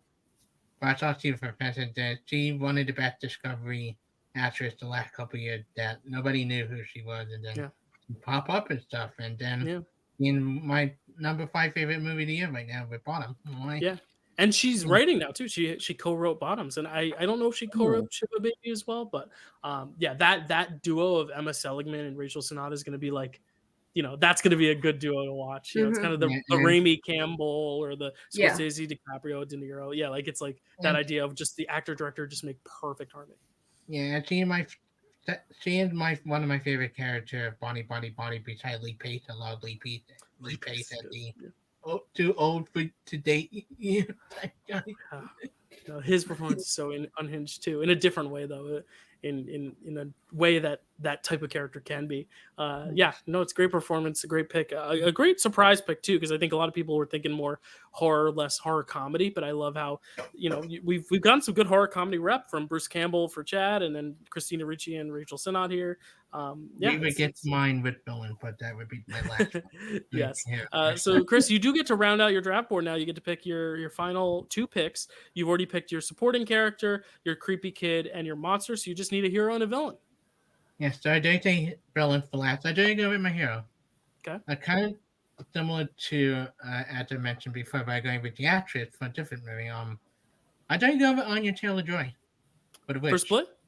No, for the witch. Nice. Yeah. I think this is one of the most mic-dropping performance. Like nobody knew who Anya Taylor-Joy was, and then the witch came out, and she gave one of the more complex characters that you don't know whether she did turn evil or not to the end, with the whole being implied. The witch aspect, but her shot reaction, right when the baby disappeared, to the mother and father turning against her, to the trend shooting her. She does it so well that you do root for her and you do sympathize to her, that you kind of glad she turned to be a witch at the end, because she getting a better life than living with mother, father, and family wanting to kill her every couple of minutes. So it's like she's trying to deal with the devil. She one of the best actresses out there working today, and I think she nailed there's so many horror defining performances she gave last recent like that. Whether the witch or Split, that she doesn't nail it. Well, you said with Rachel Sennott being a discovery, she is also just such a great recent discovery as well. Yeah. Yeah, she is, to me, the best performer in the witch. She is a great hero, and she is she total line between hero and kind of villain at the end, because she does become a witch at the end. Yeah. Carly, I know you love this film. What are your thoughts on Anya Taylor-Joy? I have the Blu-ray right here. I love it. I love this film a lot. It's so weird, and it's she's just fantastic as the lead. I absolutely adore her performance in this. She wasn't in my top 5, but she was just out of it. She was probably my number 6. She's just she's so fantastic, and does such a good job at adding just to the creepy vibes of this film. She sells her desperation so well, just kind of that descent into her becoming a witch at the end. It's just so good. I adore this film. I like weird ones. I like Pan's Labyrinth and The Witch. Those are my weird comfort movies. Comfort movies, yeah. But yeah, she's great in this. I actually had her on my list for another film as well. she's fantastic. She's so good and everything. All right. Any other thoughts, Chad, on the Witch or Anya Taylor-Joy in The Witch? Yeah, this movie's incredible. It probably, I think, the first movie that showed like what A24 could do in horror. Even though I think like the best it's ever done was Hereditary, but it definitely established A24 horror as like a genre in and of itself and a vibe. Yeah.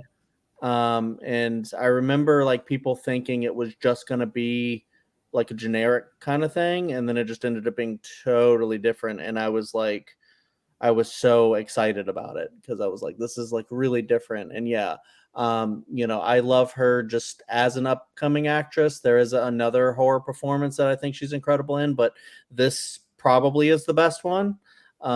This was such a solid pick.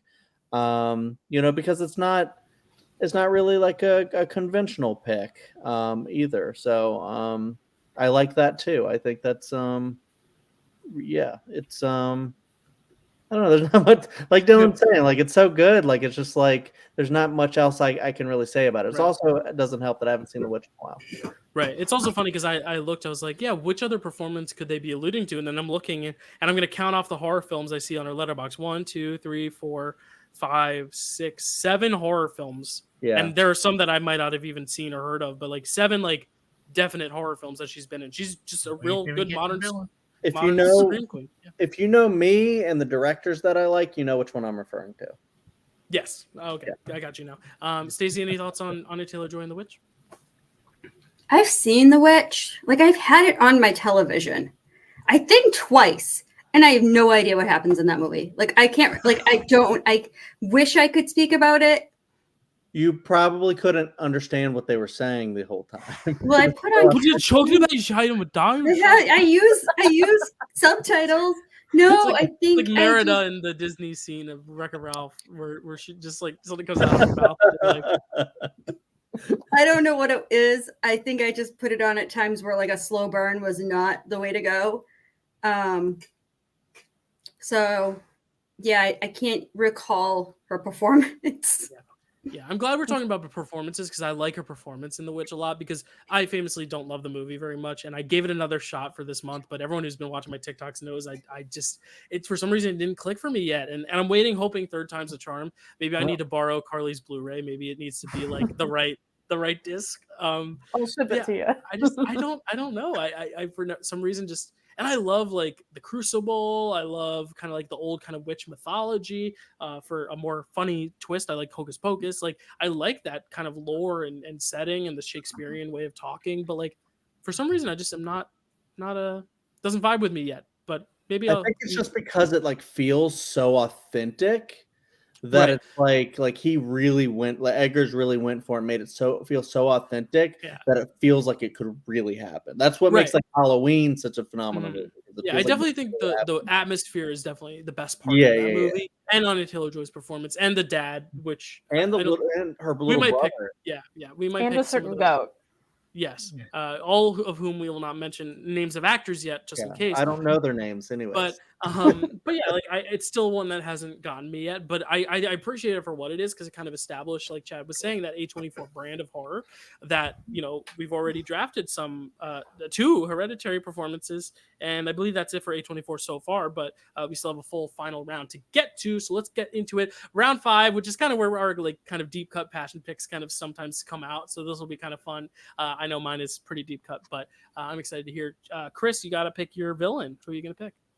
So I went through a lot of villains lists. I'm going with the one that a villain that doesn't use violence. He technically does use violence, for the whole goal of the movie on, but he uses word rather than weapons and a bunch of things. I think it's one of my favorite horror performance, especially horror comedy performed last couple of years. As he had yet to win the Oscar, he's been nominated so many freaking times.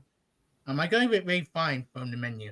I think this is another Anya Taylor-Joy horror. Oh, yeah. I think this is a villain that, yes, he used violence as the main, but he does never want to use a weapon himself. He used words against people. He convinced Nicholas Hoult to commit suicide because his food is awful. Like that scene itself. So harrowing. Arguments he could be made. He should have maybe got some consideration for the movie for the way he does that. Like, I mean, that's even Nicholas Holt when he does like, love me in food at first, then he tells him down, bit by bit by bit. And like the Don Leonard and we go like, I went to see your movie and we're the worst day ever. Like, and it's just like, but yet you sympathize with him. You understand where he's coming from. Mm-hmm. Like I also kind of mentioned Han Chow is fantastic in the movie as the other villain. Oh my god! Well, like tortillas, delicious. Like the two of them together, like that a great horror comedy that like tiptoed the line. But I think he is he definitely did be in the next couple of years.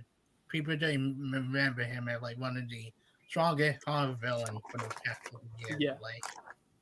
Just like not even horror villains. Yeah, but like his performances as other villains too. I mean, Schindler's List and Harry Potter, two of the other more iconic villains in cinema. Like that guy's just got what charisma is for some actors, like Rachel Sennott. Horror comes naturally to him, or like menace, not charisma, but menace. Yeah, he liked the catchy face of this generation, like this century, like from music, that type of word.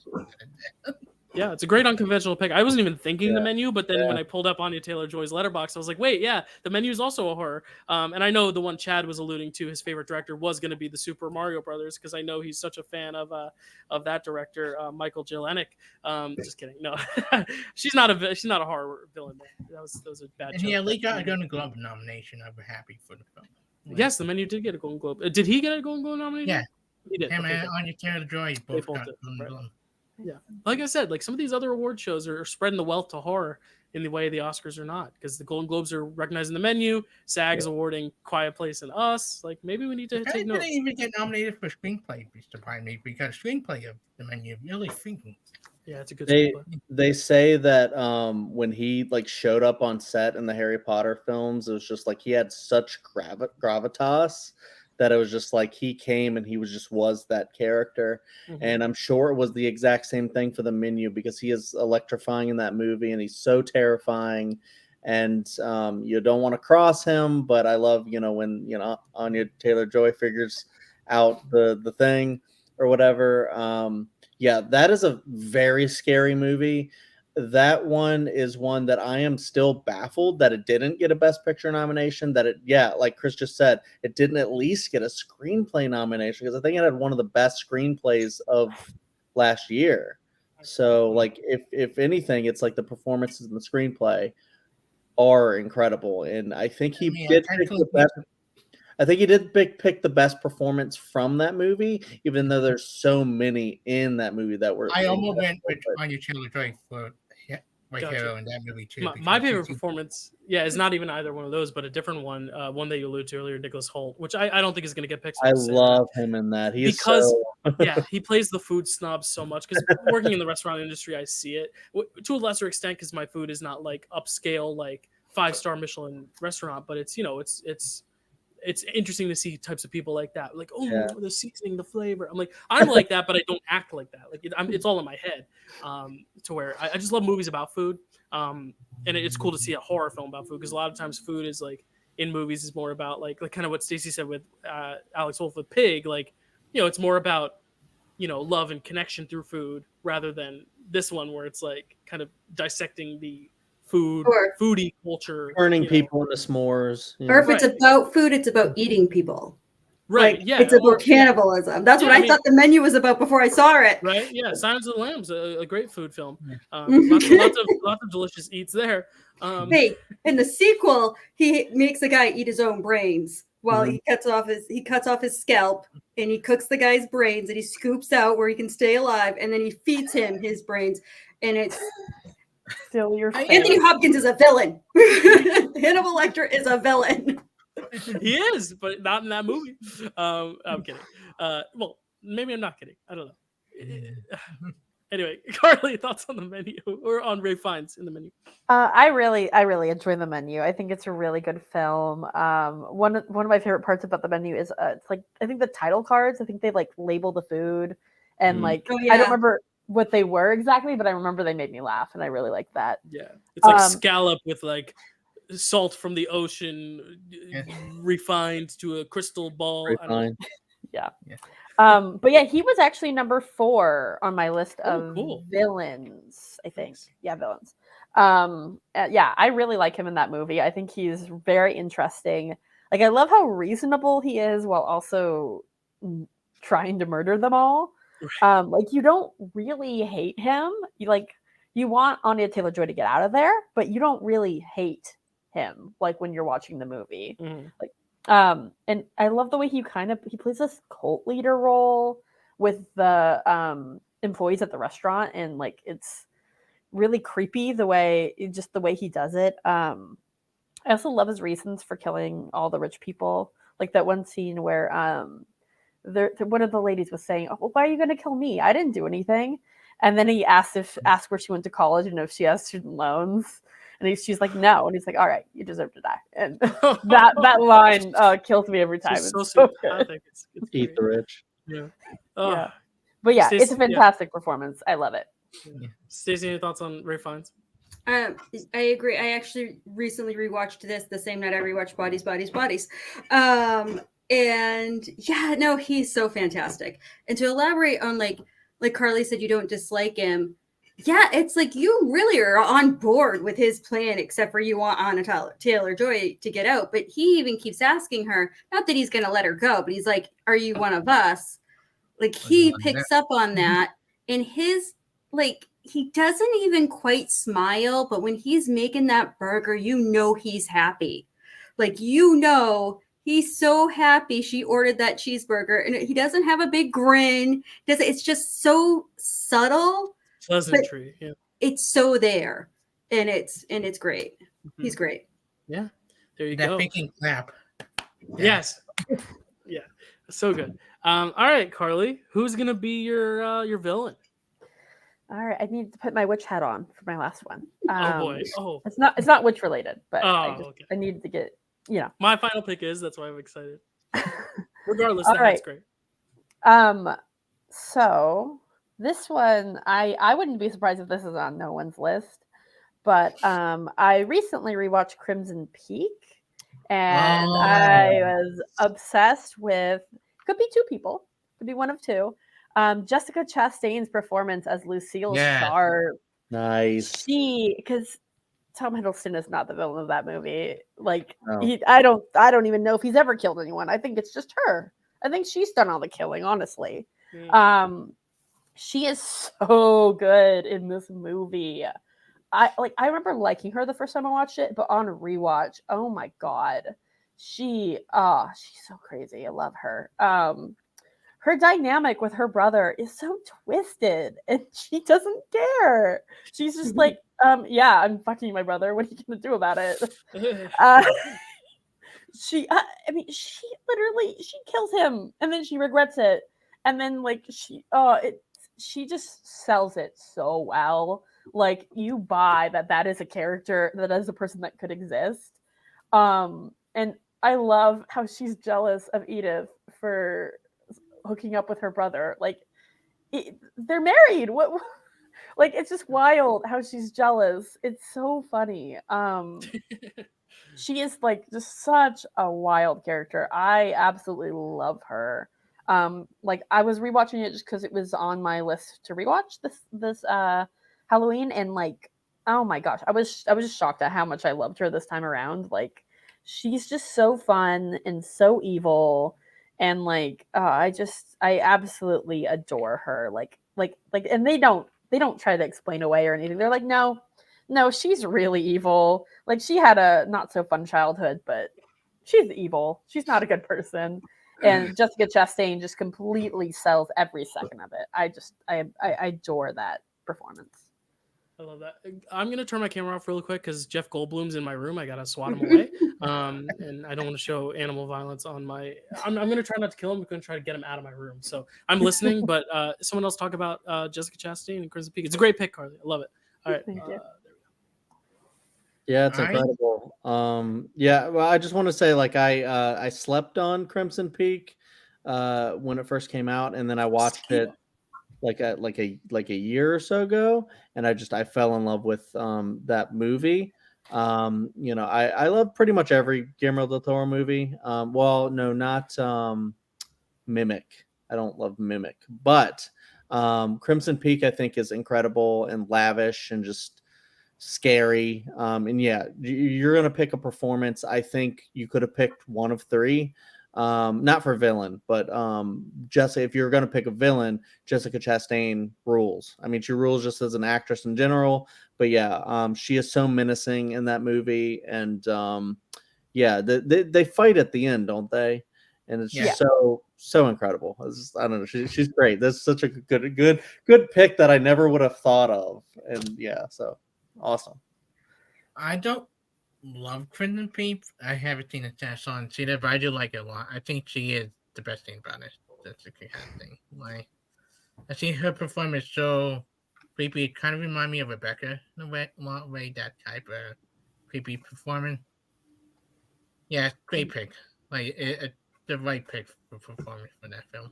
Like, Cool. Did everyone talk about Crimson Peak? Stacey. Stacey. I haven't seen it in a long time. I mean, I never thought Tom Hiddleston was the villain. I know you pointed that out, and I never thought that. I always thought it was the sister, but I can't speak to her performance. It's just been too long. Great. Stacey, go ahead. I gotta kill this fly. Sorry. Alrighty. So for my final pick for supporting, I'm going with Matthew Lillard in the first Scream. And don't tell me he's the villain, because Billy Loomis is the villain. Dylan, I'm looking at you. Sorry, what happened? I took my earbuds out. What did you pick, Stacey? Matthew Lillard in Scream is Stu, because Billy Loomis is the villain. He drags his friend along for the ride. Yeah. I think he's more supporting than villain, probably. Yeah. Well, I wrote him down as villain, but I'd be okay in supporting because he does support Billy Loomis. He does. Yeah. It's one of those things where it's like, yeah, he does villainous things in the movie, but also for so long in a movie, you don't know he's a villain either. To where it's like you really have to rewatch it to see Stu as the villain. He's a hero. Even how he reacts to things at the end, he doesn't take it seriously. It's like he thinks it's not real. It's really Billy is really the bad guy.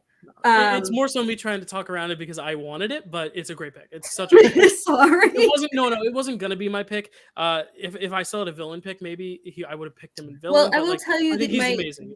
What I was going to my original pick would have been thwarted by this rule about what the more obvious thing is. So I couldn't pick it. I couldn't make an excuse for my original pick of not being the villain. Is it the one you would message me about if it counts? Yeah, that's what I thought you were getting. So I was like, no, I can't. He's the villain. There's no other villain in that movie. So anyway, so Matthew Lillard, Stu, he's so fantastic. I mean, he's obviously the comedy relief in that movie, and he's very good at that. But in those final scenes, and I was trying to think of some of the quotes. It's been a while, but he is just a Scream, baby. Yeah, he's just so funny.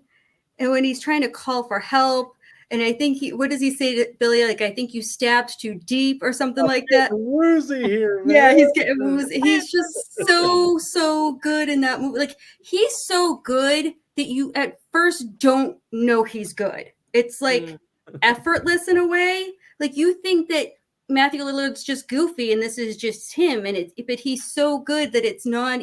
Like, you don't see him acting at all. Mm-hmm. And I'm not saying, and like, I've seen Matthew Lillard in other stuff now where he's not goofy. And I'm like, oh, okay. Yeah. I don't know. I think a lot of people, Stu is one of their favorite characters. That's his performance. That's not on the page. Nobody's favorite character is Stu on the page. Like, if you read that script, that's not happening. Gotcha. It's all in Matthew Lillard's performance that makes Stu a favorite. Yeah. And that's it. Yeah, it's a great pick. I mean, it's that when we were talking about Dewey earlier and John and David Arquette, the reason I said I'm glad you picked it for Scream 5 and not Scream 1 is because the definitive supporting performance for me in that movie is Matthew Lillard, and like that's the one that stands out when I watch it. It's just so amazing, so devilishly good. And I know it just came out, so I won't spoil it, but it's great to see him return to like his horror roots with Five Nights at Freddy's. But yeah, a much better movie Scream than Five Nights at Freddy's. So I'm very happy that you picked this, Stacy. It's a great pick. Thank you. You're welcome. Anyone else? No. Yeah, Chad, go ahead. Someone jump in.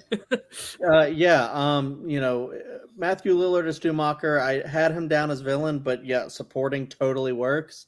And I just, he's one of the best parts of that movie. I mean, not the singular best part. There's so many good stuff about that movie, but he is like the most like electric, like, you know, force in that at the very end scene. Like the whole movie, he's just being that goofy kind of annoying guy. Live her alone. It's such a dumb joke. But at the end, when he gets to like turn it to 11, it's just incredible. Like as soon as, you know, she runs into him like a brick wall and he's like, surprise, Sydney.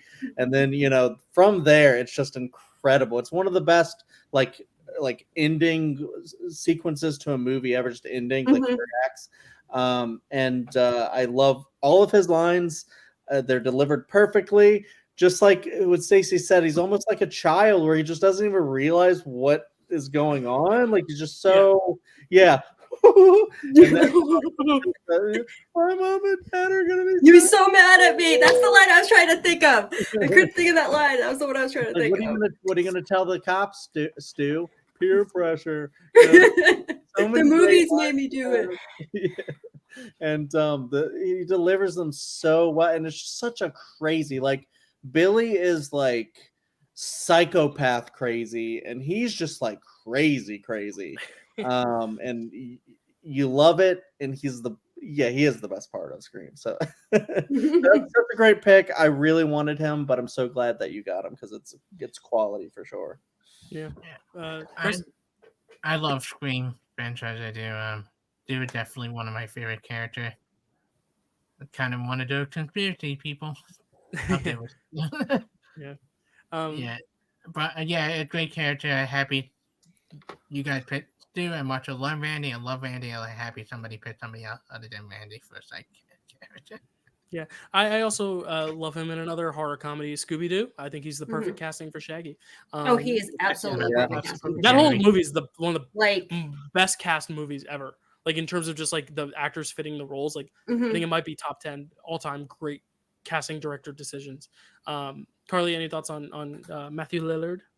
I think Stacy made a really good point about how it's all in his performance. Like it's just such a fun character, and he has like some of the best laugh moments in Scream, and I think that's a really strong pick. Cool. Alrighty, guys. So I kind of wanted to go last in the draft only because this last pick is a very personal pick. It's like legitimately as personal as you can get in a pick. And I think it's one that no one's ever gonna vote for, no one's ever gonna pick. It's not the first 5 or 6 performances you think of from the movie, but I have my supporting performance left, and this is the only draft I can draft this actor. Really, like I don't think there's ever going to be an opportunity, at least in the near future, to draft this actor or this person in the role, and it's much more comedy than it is horror, but there are horrific elements to it. Chad, I want you to tell me what's on the back of this guy's head. What does it say? As Ice. Ice. That's right. I am picking Larry Bagby as Ice in the Hocus Pocus movies. Now, I know everyone's probably like watching it like, what are you? I had the pleasure of working alongside Larry in a film a few months ago. It filmed in June in Detroit. It's called Band on the Run. It'll be edited hopefully in the next few months and hitting some festivals and screens, and big or small, we don't know yet. But it was just such a pleasure. I'm going to show a picture right now of myself and Larry. We became good friends on set. And you know what? When I was thinking of horror movies and horror comedies, I also have his CD, his mixtape here. I think when I'm thinking of like horror performances in horror and like the idea of supporting, it's like you don't necessarily need to be like the number one most important character next to the lead. You can just be a memorable presence, and I've always thought the two kind of like goofball bullies in Hocus Pocus are so fun, and they add a great element of comedy to the movie because it is kind of pretty serious with the lore. And yes, I think Winnie is a very funny, or no, Winnie is Bette Midler, who's Kathy Najimy's character. She's a little bit sillier and funny, but for the most part, it is pretty dark. I mean, and they're trying to like abduct the kids, and it's campy, it's cheesy, but I think they add a good comedic relief because they're not really villains. They're just kind of like jerk school bullies, and I love the image of them in the cages and in the witch's hut. Listen, this is a personal pick just because I love Larry and I wanted to give him his due, and it is Halloween. I'm watching Hocus Pocus after this draft. It will have been last night when you're watching this, but this is the first Halloween season since I've actually met Larry and gotten to become friends with Larry, and Hocus Pocus now has even a deeper meaning for me watching it because I'm like, that's a movie of my friends in. Like, that's kind of crazy to say. And it's a movie that I've grown up watching since probably I was 6 or 7. I've watched every Halloween since. So, or at least now I watch it the night before Halloween because I watch Halloween on Halloween. But I just think this is kind of the only time I can ever kind of like put Larry Bagby on the graphic. So at least for now, until we do a Band on the Run draft someday. Or a Buffy draft. Yep. Buffy draft. Yes. But yeah, I'm just such a fan of him as a person, but also like I think it's a fun character. And hey, it's my last pick in a draft that I'm obviously going to lose because you all have said you're going to vote for Chad's. I'm just messing with you all. But yeah, like I think this is a fun, like my last pick in the draft. I'm going to give it to my buddy Larry. It's hard to talk about in a critical way his performance because I love it. It's great. It's Larry. So anyone thoughts on Larry Bagby's performance as Ice in Hocus Pocus? Well, I'm so fucking jealous that you know Larry because I want to meet Larry. You can meet Larry. I love Hocus Pocus so much. I love Buffy so much, and he's not a big part of Buffy, but he's definitely important. He's one of the great side characters from the show, and he's really great in Hocus Pocus. Everyone remembers and knows Ice from Hocus Pocus. Like those two goofballs are awesome. You know, they steal Hollywood shoes and then they get locked up at the end, but you know, it's fun. And you know, when he turns around and goes Ice, I mean, like how iconic. I mean, like no one else could pull off that look. The ice in the back of the head. Like, come on. Yeah, and he's great in Buffy as well. So you know, I want to see more of him, and I'm glad that you guys did a movie together, and I can't wait to see it. So that's such a just fun personal pick. I love that, Dyl. He was the only one I wrote down for supporting too, just because I knew I was like I'm picking Larry. Yeah, that's fun. I had thought about. By the way, I'm sorry. I had thought about maybe picking what's her name? She's American Beauty. Oh, Thora Birch. Yeah. Thora Birch. I love her, and I love her in Hocus Pocus, and in All I Want for Christmas. Like I don't know, I was just a fan of Thora Birch as a child actor. It was weird. Yeah, it's even weirder when you watch American Beauty after watching her as a kid for so many years. You're like, I know. No, the innocence is gone. A big fan of Larry. Any other thoughts, anyone on Larry? I know y'all don't know him, but you know him from Hocus Pocus and Buffy and Walk the Line if you've seen. I'll just say sorry. Oh, go ahead, Chris. I'm not the biggest Hocus Pocus fan, but I think him and the other guy are the best two seen about it. I think they bring good laughter to it. Nice. I haven't watched the sequels, so I'm not sure anybody up here. So give it another try. It's my favorite Halloween movie. But Carly? I don't have a lot to say about just the performance. I do love Hocus Pocus. I love it, of course. There's 3 witches, of course. I love it. But I do love a good heart pick. Obviously, I picked Twilight in my first draft. Of course, I love a good heart pick. Right. So, yeah, pick the films that you love. I love how you always try to make your last pick meaningful, Dyl. I think that's great. Yeah. Well, because I know by a certain point, you kind of know if you won or lost. And I don't know if I've lost, but I know I have the ability to throw out a pick like that because, you know, what is the difference between, you know, me picking this pick and then picking like, well, I'm not going to rattle off names, but like there's an Oscar winner still in my supporting list, but like, well, everyone has picked supporting, so you could rattle off a name if you wanted to. I forgot to show Chad did pick Anthony Hopkins as supporting. Yeah, I could have picked Ruth Gordon for Rosemary's Baby, who won an Oscar, but like, you know, I'd rather go with the heart pick because I think Stacy's got that pop. No, I don't have that. I have a Hocus Pocus pop, but not. Yeah. It's not out. But I forgot to show my Norman Bates. See, because you're talking about heart picks, and I was thinking I do have heart picks. It's just Freddy Krueger and Norman Bates. Your heart picks just happen to be like, yeah, just very popular. But that's okay. And I know Stacy, your pick that you texted me about is also a big heart pick too. Well, that would have been a total heart pick. Yeah, that Which we'll talk about in honorable mentions. Yeah, but honorable mentions. Yeah, any last thoughts on Hocus Pocus or Larry? I know it's also not like horror. That's why I saved it for last, because I'm like, there could be people debating against it. But hey, it freaked me out as a kid. The whole idea of the ending with Thackeray Banks and Stacy? Cole was scared to death of that movie. I had to draw a circle of salt in my kitchen and do a magic spell to keep witches away. Like I had to do a pretend spell with salt and water, and that was my best parenting moment, because my kid would not let me go anywhere alone because he was scared to death of witches. Yeah, I was afraid that a woman would come up and like snort at me like Kathy and Jimmy. Like I'm like But oh my gosh, she's my favorite. Over time, she's become my favorite of the three witches. I love her. Just in the new one, how she's left with the Roombas.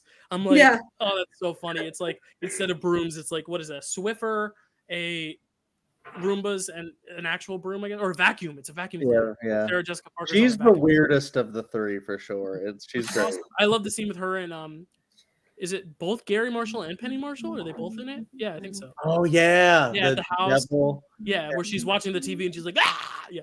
Oh my god, I almost picked her. I wasn't gonna pick her, and then I wasn't gonna pick anyone else in supporting, but I have her on my list for supporting. She's so good. But yeah, cool.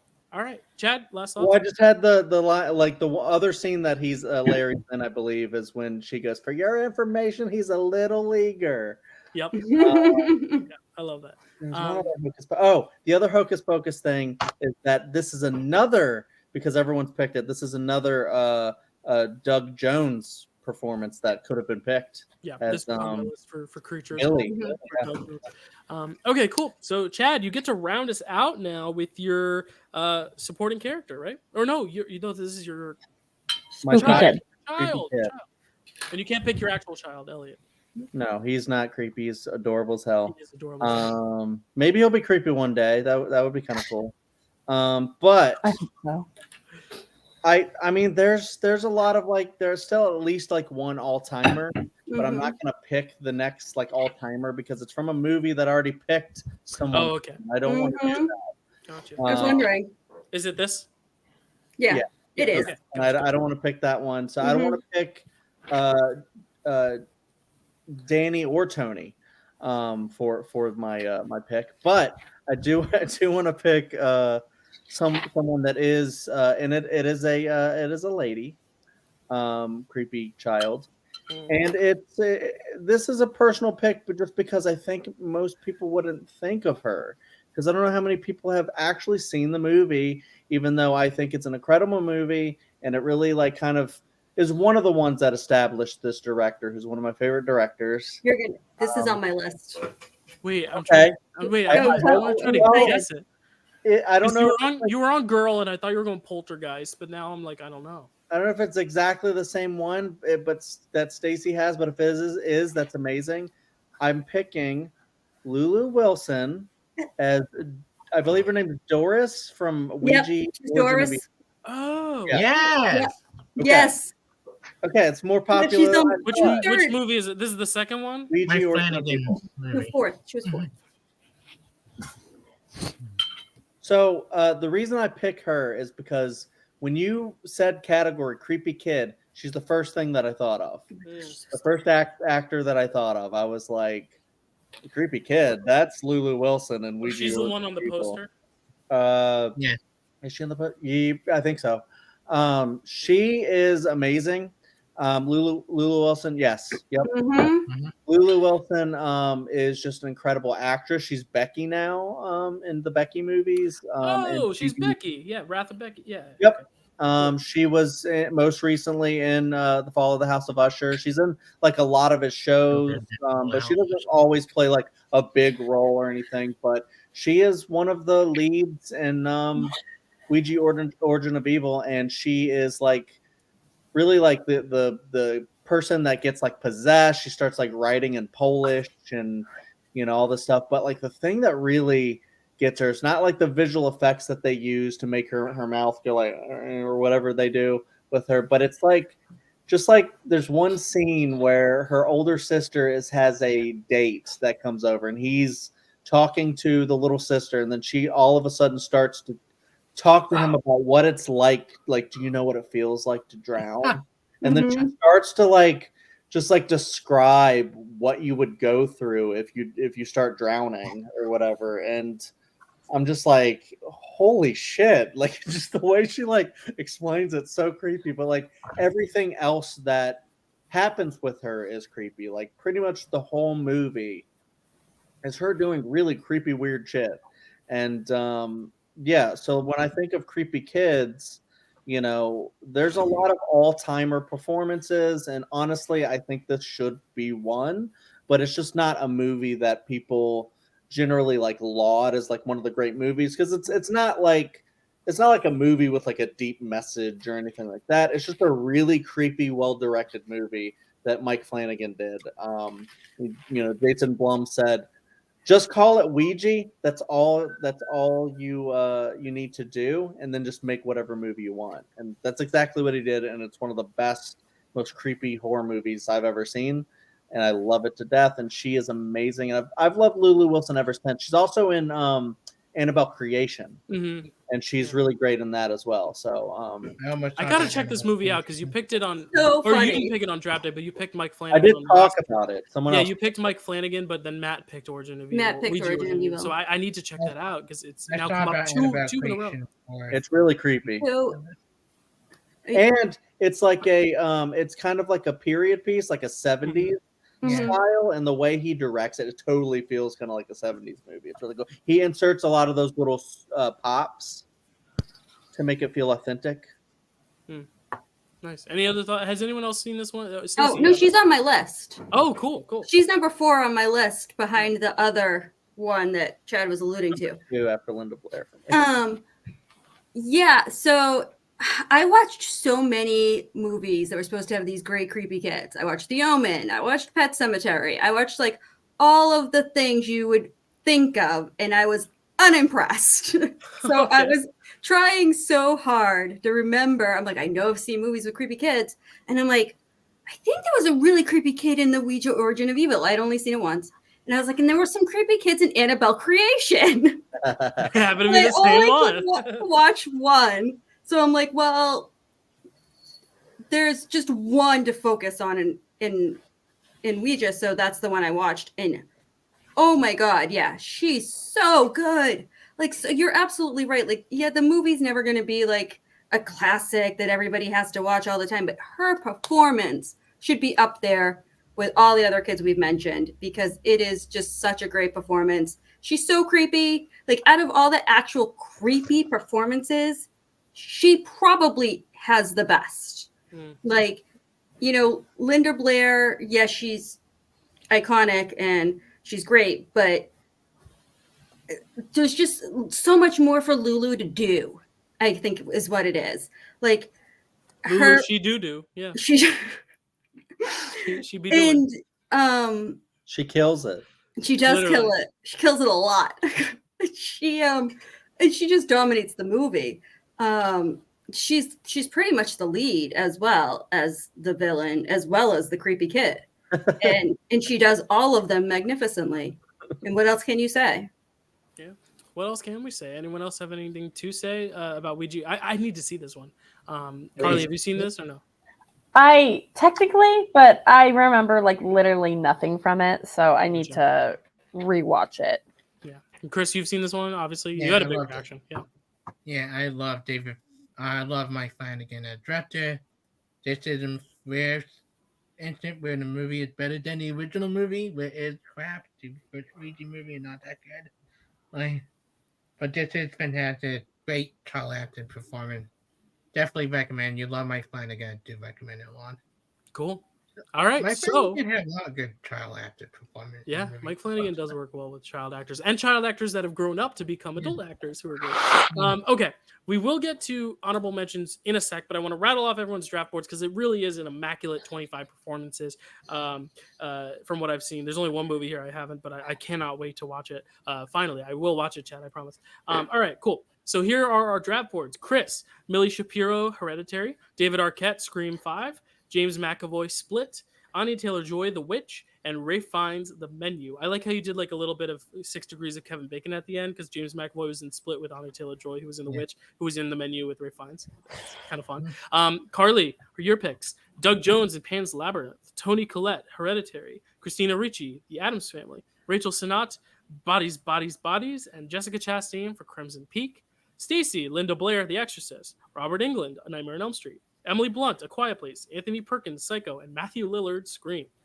Dill, Jeff Goldblum in The Fly, Natalie Portman in Black Swan, Lupita Nyong'o in Us, Haley Joel Osment in The Sixth Sense, and Larry Bagby in Hocus Pocus. Chad, Bill Skarsgård in It Chapter 1, Jack Nicholson in The Shining, Anthony Hopkins in The Silence of the Lambs, Bruce Campbell in Evil Dead 2, and Lulu Wilson in Ouija, Origin of Evil. So there you have it. Those are our draft boards. Really quickly, because I know this is going over 3 hours, but hey, that means we had great conversations. We're going to rattle through some honorable mentions. I will start off with Hero, because this is probably my longest list, just because there's so many movies and so many heroes. I have Daniel Kaluuya for Get Out is amazing. Agatha Roussel for Titan is really good, but I didn't know whether to put her in hero or villain. That's why I didn't mention her. Elizabeth Moss in The Invisible Man, incredible. Jessica Roth in Happy Death Day is incredible. I did put Neve Campbell on my list for Scream 4. Essie Davis for The Babadook, one of the best mother performances in film. Jodie Foster for Silence of the Lambs. My phone auto-corrected to So Gourmet Weaver for Alien. It's supposed to be Sigourney, but So Gourmet will fit. Roy Scheider for Jaws, obviously. Nicolas Cage for Mandy. Caitlin Dever for No One Will Save You. Probably my favorite horror film of the year so far. Linda Hamilton for The Terminator. Joaquin Phoenix for Beau is Afraid. All right, so let's go around clockwise. Chris, who are some other honorable mention heroes? For heroes, we just started for heroes. Just for heroes, yeah, and then we'll go around again for each one. Daniel Cruella for Get Out. Vincent Duke from Us, like Daniel Cruella again from Nope. I took animation off, like re-mentioning it, but I do have Chris Sarandon / Danny Elfman for Jessica Ellington, Nightmare Before Christmas. That's a great thing. That might come up again later when we get to villain, but like I kind of cool. But yeah, like Elizabeth Moss, like the list go on. Like I forget the actress name. Do you want to play the main lead in Wreck? In what movie? Wreck. I've never even heard that French movie. film. Gotcha. Yeah, the remake you would know is Quarantine, but the original movie that Quarantine based off on. Gotcha. She's so good in that. Rec, REC. Yeah. I know it now. Yeah, I thought you were saying Rec as in WRECK. I'm like, he's so good in that movie. Sorry, Carly. Nice. Cool. All right, Carly, any honorable mentions for heroes? Yes. I also had Daniel Kaluuya for Get Out, the only man to make my top 5. Elizabeth Moss for The Invisible Man as well. My number 2 was Samara Weaving from Ready or Not. Yeah.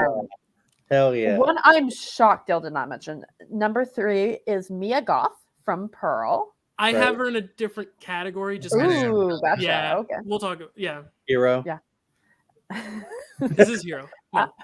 I have her as villain for Pearl because she's the villain in X. So I was like, she's a villain. It's a villain. It's like Joker is the hero of Joker, but he's really a Batman villain type thing. But. Yeah. I have Anya Taylor-Joy for The Menu. Ewan McGregor for Dr. Sleep. He's fantastic in that. Florence Pugh for Midsommar. Natalie Portman for both Black Swan and Annihilation. Oh, yeah. Annihilation. Yeah. I had Emily Blunt for A Quiet Place. I had John Krasinski for A Quiet Place, and Jamie Lee Curtis, Halloween. Yes, no Halloween rep, but it's I'm so surprised no one picked Halloween. I think it's also because our last draft day last year we drafted Final Girls, so like we probably didn't feel as pressed to be like Jamie Lee Curtis, Neve Campbell, all these. Right. I had Jamie Lee Curtis on my short list, and she was more for 2018 Halloween. I saw that where she really featured the hero and got more to do as a character. Yeah. Cool. Stacy, hero honorable mentions. Okay, so all but one of mine have been said already, so I won't just relist them. I will say the reason I was so upset about the Hannibal Lecter thing was because I would have picked Jodie Foster in Silence of the Lambs as my main hero, but I decided to go with Anthony Hopkins over Anthony Perkins. So I was like, well, I don't want to do two of the same movie. So that's why I got as upset as I got. Okay, no, just to clarify that that was why. And I'll be honest, Stacey, you still have a killer draft board because the one that nobody has mentioned so far that I have on my list is Keke Palmer in Nope. Yes, so good. I had her in supporting, but yes, she is. Yeah, I had her in supporting, but then I was like, Yeah, honestly, I think she talks more in the movie than Daniel Kaluuya even. I think she talks more than anybody. Yeah. Yeah, she's amazing.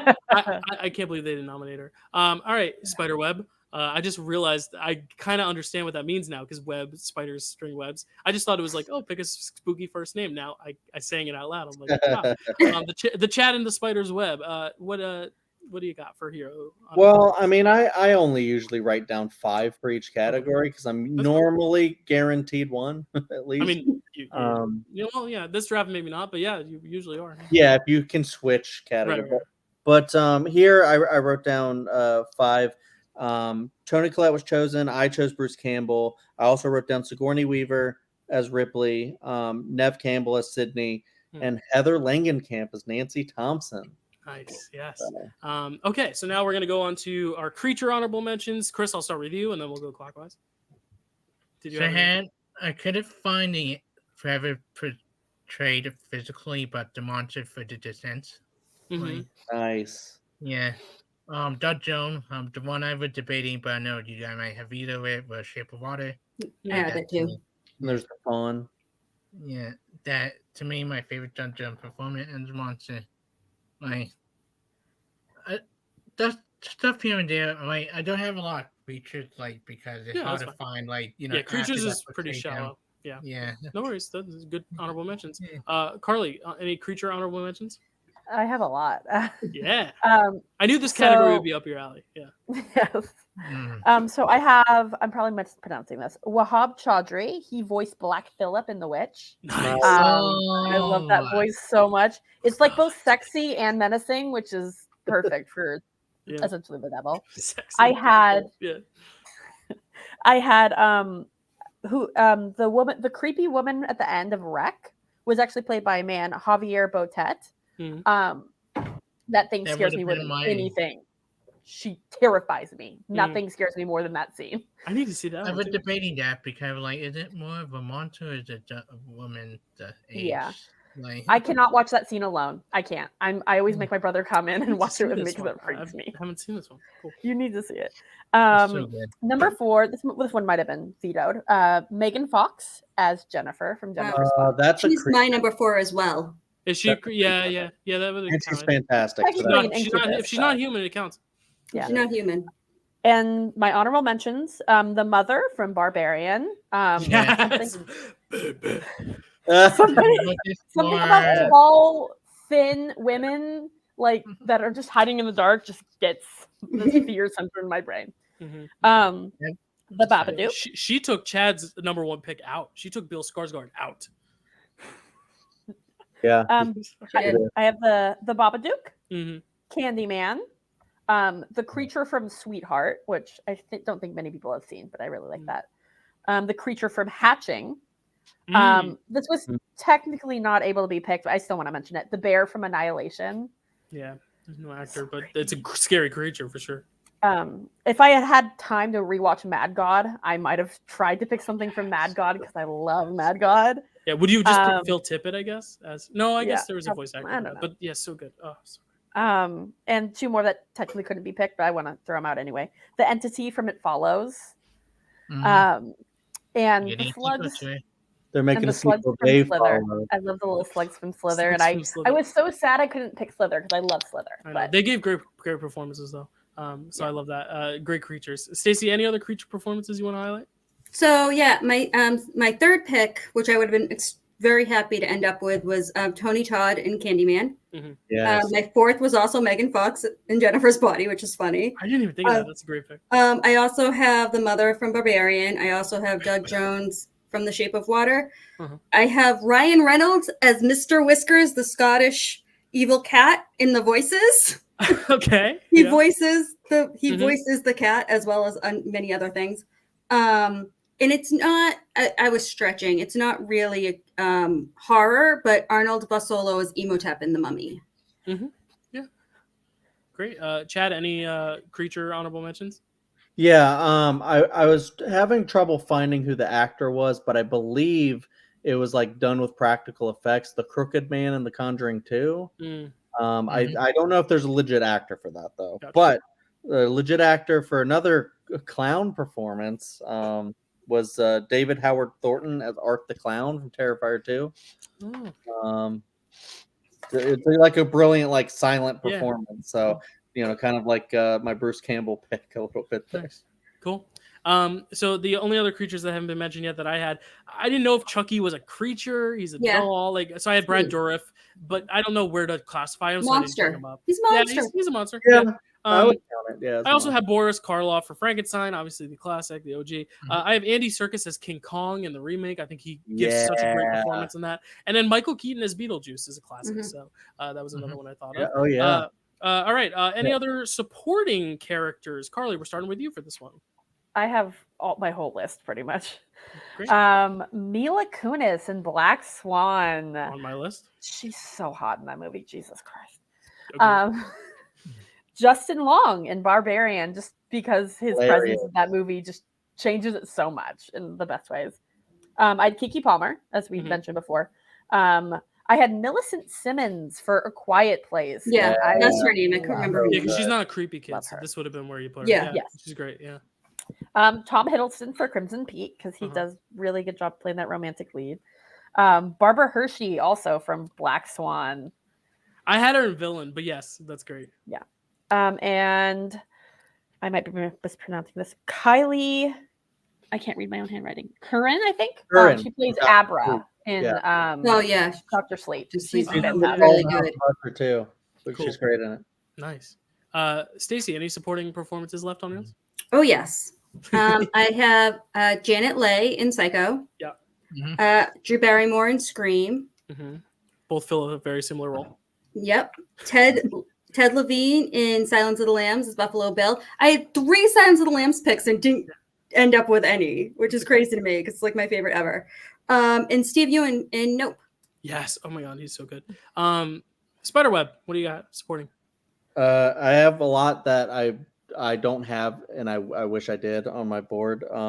Robert Shaw's Quint. Yeah, that was on my list. Donald Pleasance as Sam Loomis. Lil Rel Howery as Rod Williams. Yes. TSA. And I also had David Arquette as Dewey. Yeah. My supporting, I also have Mila Kunis for Black Swan. Oh, sorry. Yes. I forgot my big supporting, the one I couldn't use. I know. Yes. Who's also a villain. I can wait till you want to wait till villain for that? It doesn't matter. You can go. Yeah, I'll just say it after. Okay. I had Mila Kunis for Black Swan for all the obvious reasons that Carly said. Ruth Gordon for Rosemary. Again, I knew I was picking Larry, but these were ones I toyed around with before that. Ruth Gordon for Rosemary's Baby, who won the Oscar for it. Vincent Linden for Titan, just a heartbreaking performance. Robert Shaw for Jaws. Richard Dreyfuss for Jaws. If he was played by an actor, I would have gone with the shark from Jaws, but he's not. Toni Collette for The Sixth Sense. Chad and I just talked about that on Picture This. I think it's a beautiful performance. And then Nathan Lane for Beau's Afraid, such a funny performance, just exceptional in that movie. And Patti LuPone for Beau's Afraid, even though you could say she's the villain, but I think the villain is more of like a concept than a person. But yeah, those were my supporting, but it was always going to be Larry. Chris, any supporting honorable mentions? Bradley Whitford and Richard Jenkins for The Cabin in the Woods. Nice. I always forget the one that played the brother in Cabin in the Woods. That I think there's so many. Oh, the guy who wrote who made Mass, that the stoner guy, or no? You're thinking of someone? Yeah. Yeah. What's his name? Fran Kranz or something like that. I don't remember his name. Yeah. One of the most funniest characters in that movie. Nice. Jamie Kennedy definitely for the Scream movies. Like looked at Moss, a lot of people from Us. Like let's go on and on. Like I love every very hard side character. That a long list to for make. Sure. Yeah, no, those are some great honorable mentions. Carly, we started with you for that, right? Yeah. All right, so let's go on to villain, and this is where Stacy can talk about her supporting actor who was also kind of a villain. I mean, he was actually in a bunch of different categories at different times, but he was cruising around. Yeah, because he's not really the lead of the movie, I thought I could get him in supporting, and that's Tom Cruise as Lestat in Interview with a Vampire. Because his portrayal in that movie of Lestat is fantastic. He's scary, but he's charismatic and sexy, but he is the villain in that movie. Like, even though I don't think of Lestat as the villain because he's not the villain in the rest of the series, in that movie he definitely is. So per those rules, I could not take him as supporting. And I know a lot of people think he's the star of that movie because they used him on the promotional materials, but that's because no one cared about Brad Pitt yet at the time. Right. Because I mean, there's a big chunk where they think he's dead that he's not even in. But yeah, so that was supporting and villain. And then other villains, I had Alex Wolff in Hereditary, but I wasn't sure if he was villain or not. Like, that movie's so weird. It's hard to pick the villain. Again, it's more like it's a concept than a character. It's like, it's almost like it's kind of tough. taking over the characters. Yeah. Rebecca Ferguson as Rose the Hat in Dr. Sleep. Kathy Bates in Misery, and Christian Bale in American Psycho. Yeah, the other Oscar winner there, Kathy Bates. Chad, what villain honorable mentions did you have? Just one that hadn't already been mentioned. It was Dan Stevens from The Guest. Oh yeah. Oh yeah, nice. That's a good one. Yeah. Nice. My other ones I had, I don't like the movie, but I think he's great in it. Dave Bautista, Knock at the Cabin. I think is excellent. Yeah. I also had James McAvoy in Split on there. Mia Goth and Pearl is where I put her here, but I can see the argument where she's the protagonist, even though she is a villain wholeheartedly. John Goodman in 10 Cloverfield Lane, I think is so good. If you love Ready or Not, an old 30s movie, A Most Dangerous Game, Leslie Banks in that movie is terrifying.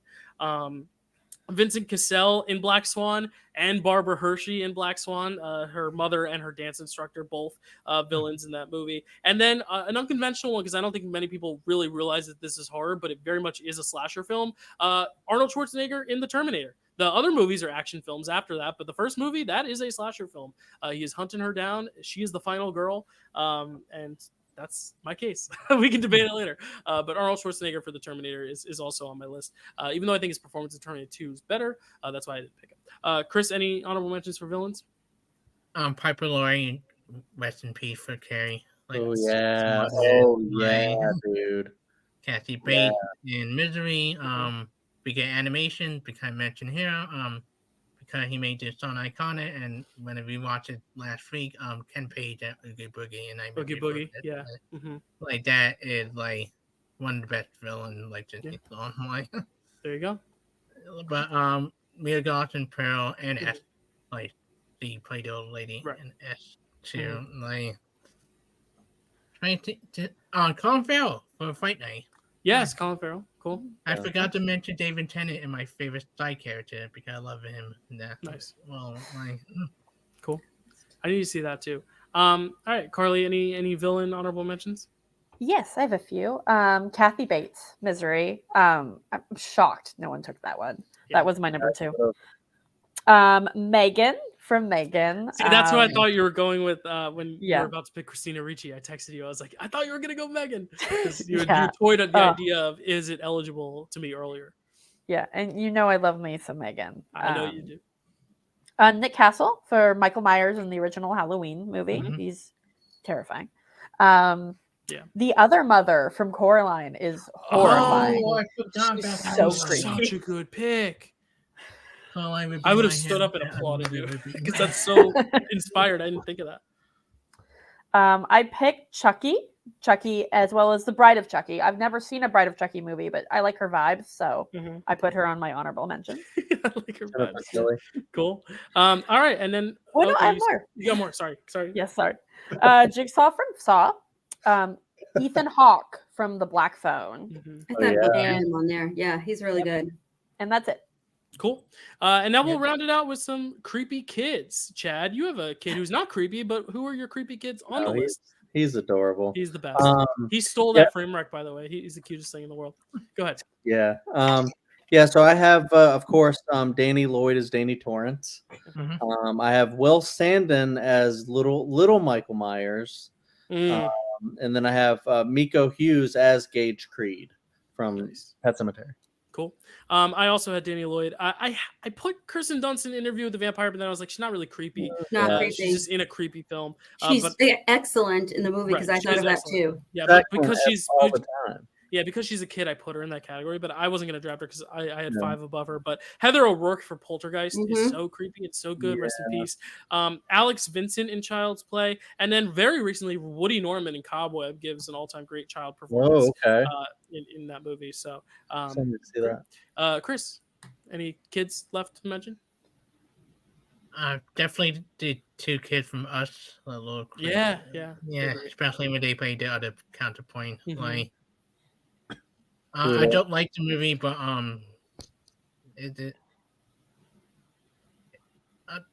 the villain of the good son. Macaulay Culkin. Macaulay Culkin, like gotcha. He is amazing. Kid in that movie. Like, oh my god, like, ooh, yeah. The girl that ended up being presented Annabelle Creation, like that girl. That is Lulu Wilson, I think. Or... No, the other one. Yeah, like that one that walked away presented at the trial. The character played called Janice, but I forgot about it. But there's so many good trial performances. Like I should make a long list one time. Yeah, that's why I wanted to devote our own category to it because I'm like, there's so many good like creepy kids in horror. Carly, did you have any honorable mentions for creepy kids? Yes, I had a few. So there's a Norwegian film called The Innocents. And so I picked Sam Ashroff from that. He is that movie is the kids. It essentially asks you what if kids had superpowers, but we're also evil. So terrifying. A lot of animal brutality in that. So just a warning if that's tough. Jackson Robert Scott from It. He plays Georgie, and there's quite a few scary scenes. In which it's technically Pennywise, but it's the performance. So the performance, for sure. Divide Chase from The Ring, Samara, very, very creepy. I put the creepy twins from The Shining. Yes. Eli from Let the Right One In. Very creepy. I saw about that and we're like. Damien from The Omen. I was gonna put Adrian from Rosemary's Baby, but we don't see Adrian technically. Right. So. Yeah. 2 more. I have 2 more. The kid ghosts from Sinister. I don't know. Yeah, I don't know how I would have picked that, but just a mention. And I really wanted to pick the kid creepy ghost from Coraline, but I couldn't really pick which one because there's 3 of them. Right. So. Yeah. Even Dakota Fanning herself has a little bit of creep factor in it, but she's not creepy. It's more so the vibe of the movie itself. Yeah. Stacy, any honorable mentions for kids? Creepy kids? They've all been said, but there's actually so many that have been mentioned that I took off just because my lists were too long, but not just in all the categories. Right. Jake Lloyd, obviously, for The Shining. Lulu Wilson, as was mentioned, for Ouija, Origin of Evil. I had Divide Chase as Samara for The Ring, and I had Heather O'Rourke as Carol Ann in Poltergeist. She's buried in the same cemetery as Marilyn Monroe, just in case you're wondering. Well, icons upon icons. Any last honorable mentions? Anything else, Chad? One quick thing. Yeah, everybody's been mentioning the little girl from The Ring, but I did want to mention. I think her name's Inu Rie as Sadako, who is the original Samara from Ringu. Nice. The better Ring movie. Nice. I haven't seen that one, and I don't love The Ring. But she creeps me out for all little girls with stringy long black hair. I've never seen it. I've never seen it, and I'm scared of her. So she's scary. For the sake of time, we will put, if you guys want to plug anything in the comments. I mean, you all are on the channel all the time, and if you want to know where Chad is, you can watch Picture This or Frame Wreck. If you want to know who and where Stacy and Carly are, they're all over too in terms of draft days and stuff. And Chris, you can find him on Marvel Trivia, where he also plugs other things too. So check out all these people. They're all amazing people, and I'm so fortunate that this panel came together. We had some great discussions. We got some good draft day drama, which is always fun. We had a veto. It's always great. Natalie Portman was vetoed, and Anthony Perkins was vetoed, but we both picked them in different categories. So everyone got represented that we wanted to get represented for the most part, and if not, we got them in honorable mentions. But that's the fun of the show, isn't it? So thanks so much for watching, guys. There's one more video coming tonight, which is going to be a live stream. Kelsey and I are doing for our 31 Days of Halloween wrap-up for Marvel's Movie Mondays. No Marvel involved, because we always like to take one day a year where we kind of put Marvel to the side. Loki will be back next week. And you can check out the past 3 days I've been posting videos. I posted Framerec 3 days ago, Picture This 2 days ago, where we talked about The Sixth Sense. Framerec was Halloween 4, 5, 6. And then I posted my Saw Patrol review yesterday. So check out all those reviews. And thanks for watching, everyone. And everyone wave goodbye for final words. We'll see you. Happy Halloween. Yes, happy Halloween. And congratulations, Matt, on winning your first draft last month in the Director Roulette. Congratulations. It was your concept, and you did win the poll. Congrats, Matt. I forgot to shout that out. And congrats to whichever one of us is going to win. Go check out the poll. We cannot vote for ourselves. We have to vote for one of the others. We know who Stacy's voting for. Just so you know, I won the woman director's draft day, and it was never announced. That's the only one I've ever won, and the only one not announced. Retcon announced it a few drafts later, but if I haven't, yes, Stacy won the women's director's draft, and I will make sure to note that every single draft from now on. And I'm going to put together a little draft Hall of Fame for December to show all our winners of every draft. But it has been fun. Get some sleep, y'all. Actually, this is airing in the morning, so enjoy your trick-or-treating. Have fun, be safe, and happy Halloween.